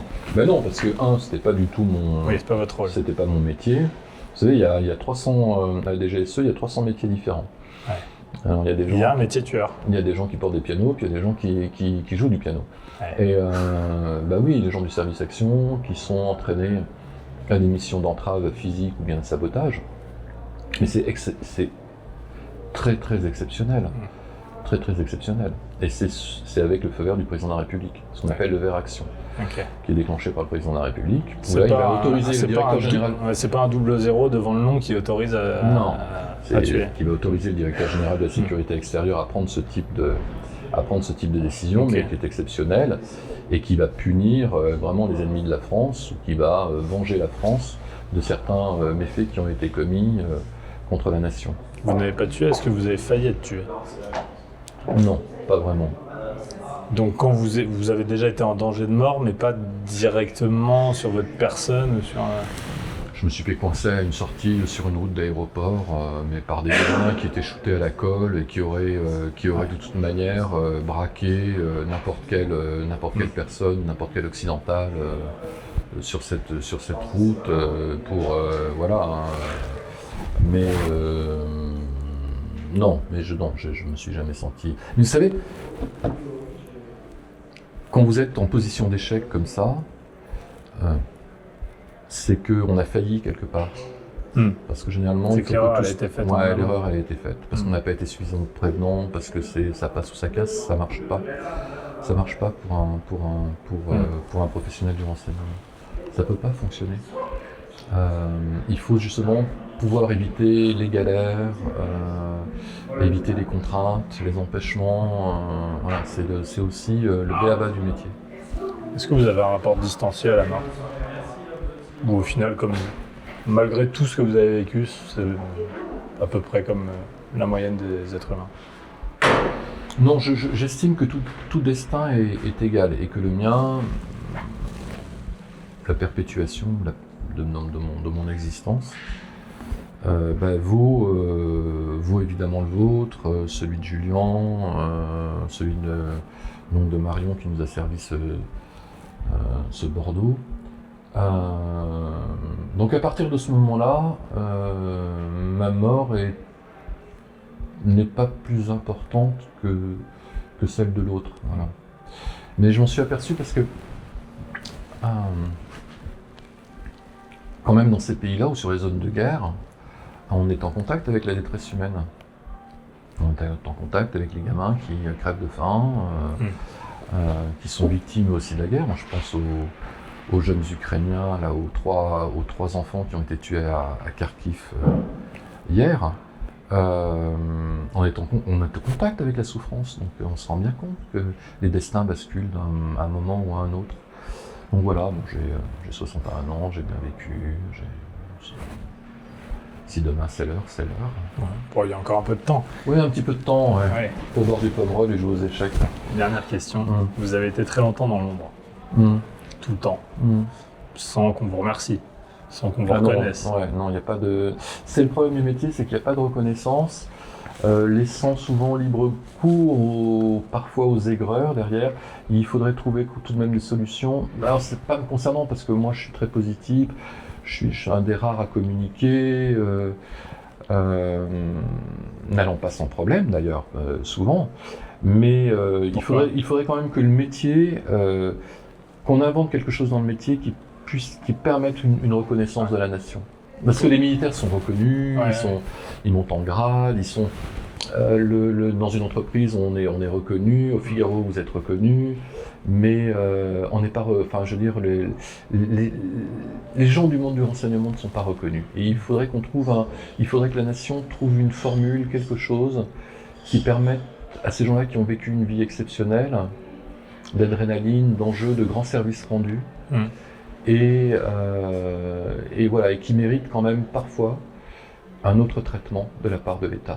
Mais c'est presque psychanalytique, mais pas reconnu. Aujourd'hui, vous êtes reconnu. Et vous prenez la lumière. Oui, mais je transgresse. Je prends la lumière et je transgresse, et alors que 99% des autres, non. Donc d'un côté, c'est un peu compliqué pour moi, finalement. Pourquoi ? Parce que quelque part, j'ai l'impression de sortir de l'épure quand même du métier. Ouais. Oui, mais personne après, moi j'ai décidé parce que je suis devenu parce que je suis devenu écrivain, etc. Bon, si, il y a toujours des anciens qui râlent. Il y a toujours des anciens je crois que vous avez plus de contact avec eux. Non, mais je sais qu'ils râlent. Mais de manière personnelle, c'est marrant. Aujourd'hui, vous soyez là, répondre à une interview, 5-6 fois par semaine sur LCI. Enfin, vous vous êtes pas dit, tiens, là, maintenant j'en ai besoin, quoi. J'ai besoin de prendre la lumière. Non. Non, je pourrais être dans mon coin à écrire. Je pourrais être dans mon coin, dans Luberon, à écrire, ou chez moi en Savoie, aux Arcs, à écrire tranquille, à écrire 5 heures, à aller skier le reste de la journée, et être peinard sans être dans la lumière, hein, vraiment. Hein. Je remonte, attendez, je trouve la couverture de votre livre parce que je l'ai oublié dans la voiture. Hop, il est là. Le jour où je suis devenu espion. C'est sur la Fnac, tiens, voilà, il est là. Hop, on le voit comme ça. On fait un peu du placement d'entreprise, on parle de la Fnac. Mais on peut en citer d'autres. Oui, bien entendu. Oui. Qu'est-ce qu'on a ? Cultura et Amazon. Oui, Cultura et Amazon. Et puis surtout les librairies. Les librairies indépendantes. Oui, il faut faire vivre les librairies indépendantes. Vous avez raison. Merci Vincent Crozet. J'ai passé un très bon moment, j'ai appris plein de choses. Ouais. J'ai essayé de vous embêter, mais vous êtes fort. Et puis on va essayer de terminer la partie. Ouais, vous allez mettre très rapidement échec et maths. Et je vais bouger la reine. Allez-y, faites-vous plaisir. On n'a pas suffisamment parlé des femmes. C'est vrai. Dans cet entretien. Hop. Oh, tiens, si je vous attaquais un peu par là. Non, je ne peux pas pour l'instant. Hop, je vais faire ça très simplement. Vous sortez pas trop de votre... Non, vous avez les blancs, c'est à vous de gagner la partie. Hein. Moi, je vais chercher le match nul, point barre. C'est à moi de passer à l'offensive. Bon, l'important, c'est de sortir les pièces très rapidement. Ouais, c'est vrai. Dans ce jeu. Cavalier sur le côté, c'est pas...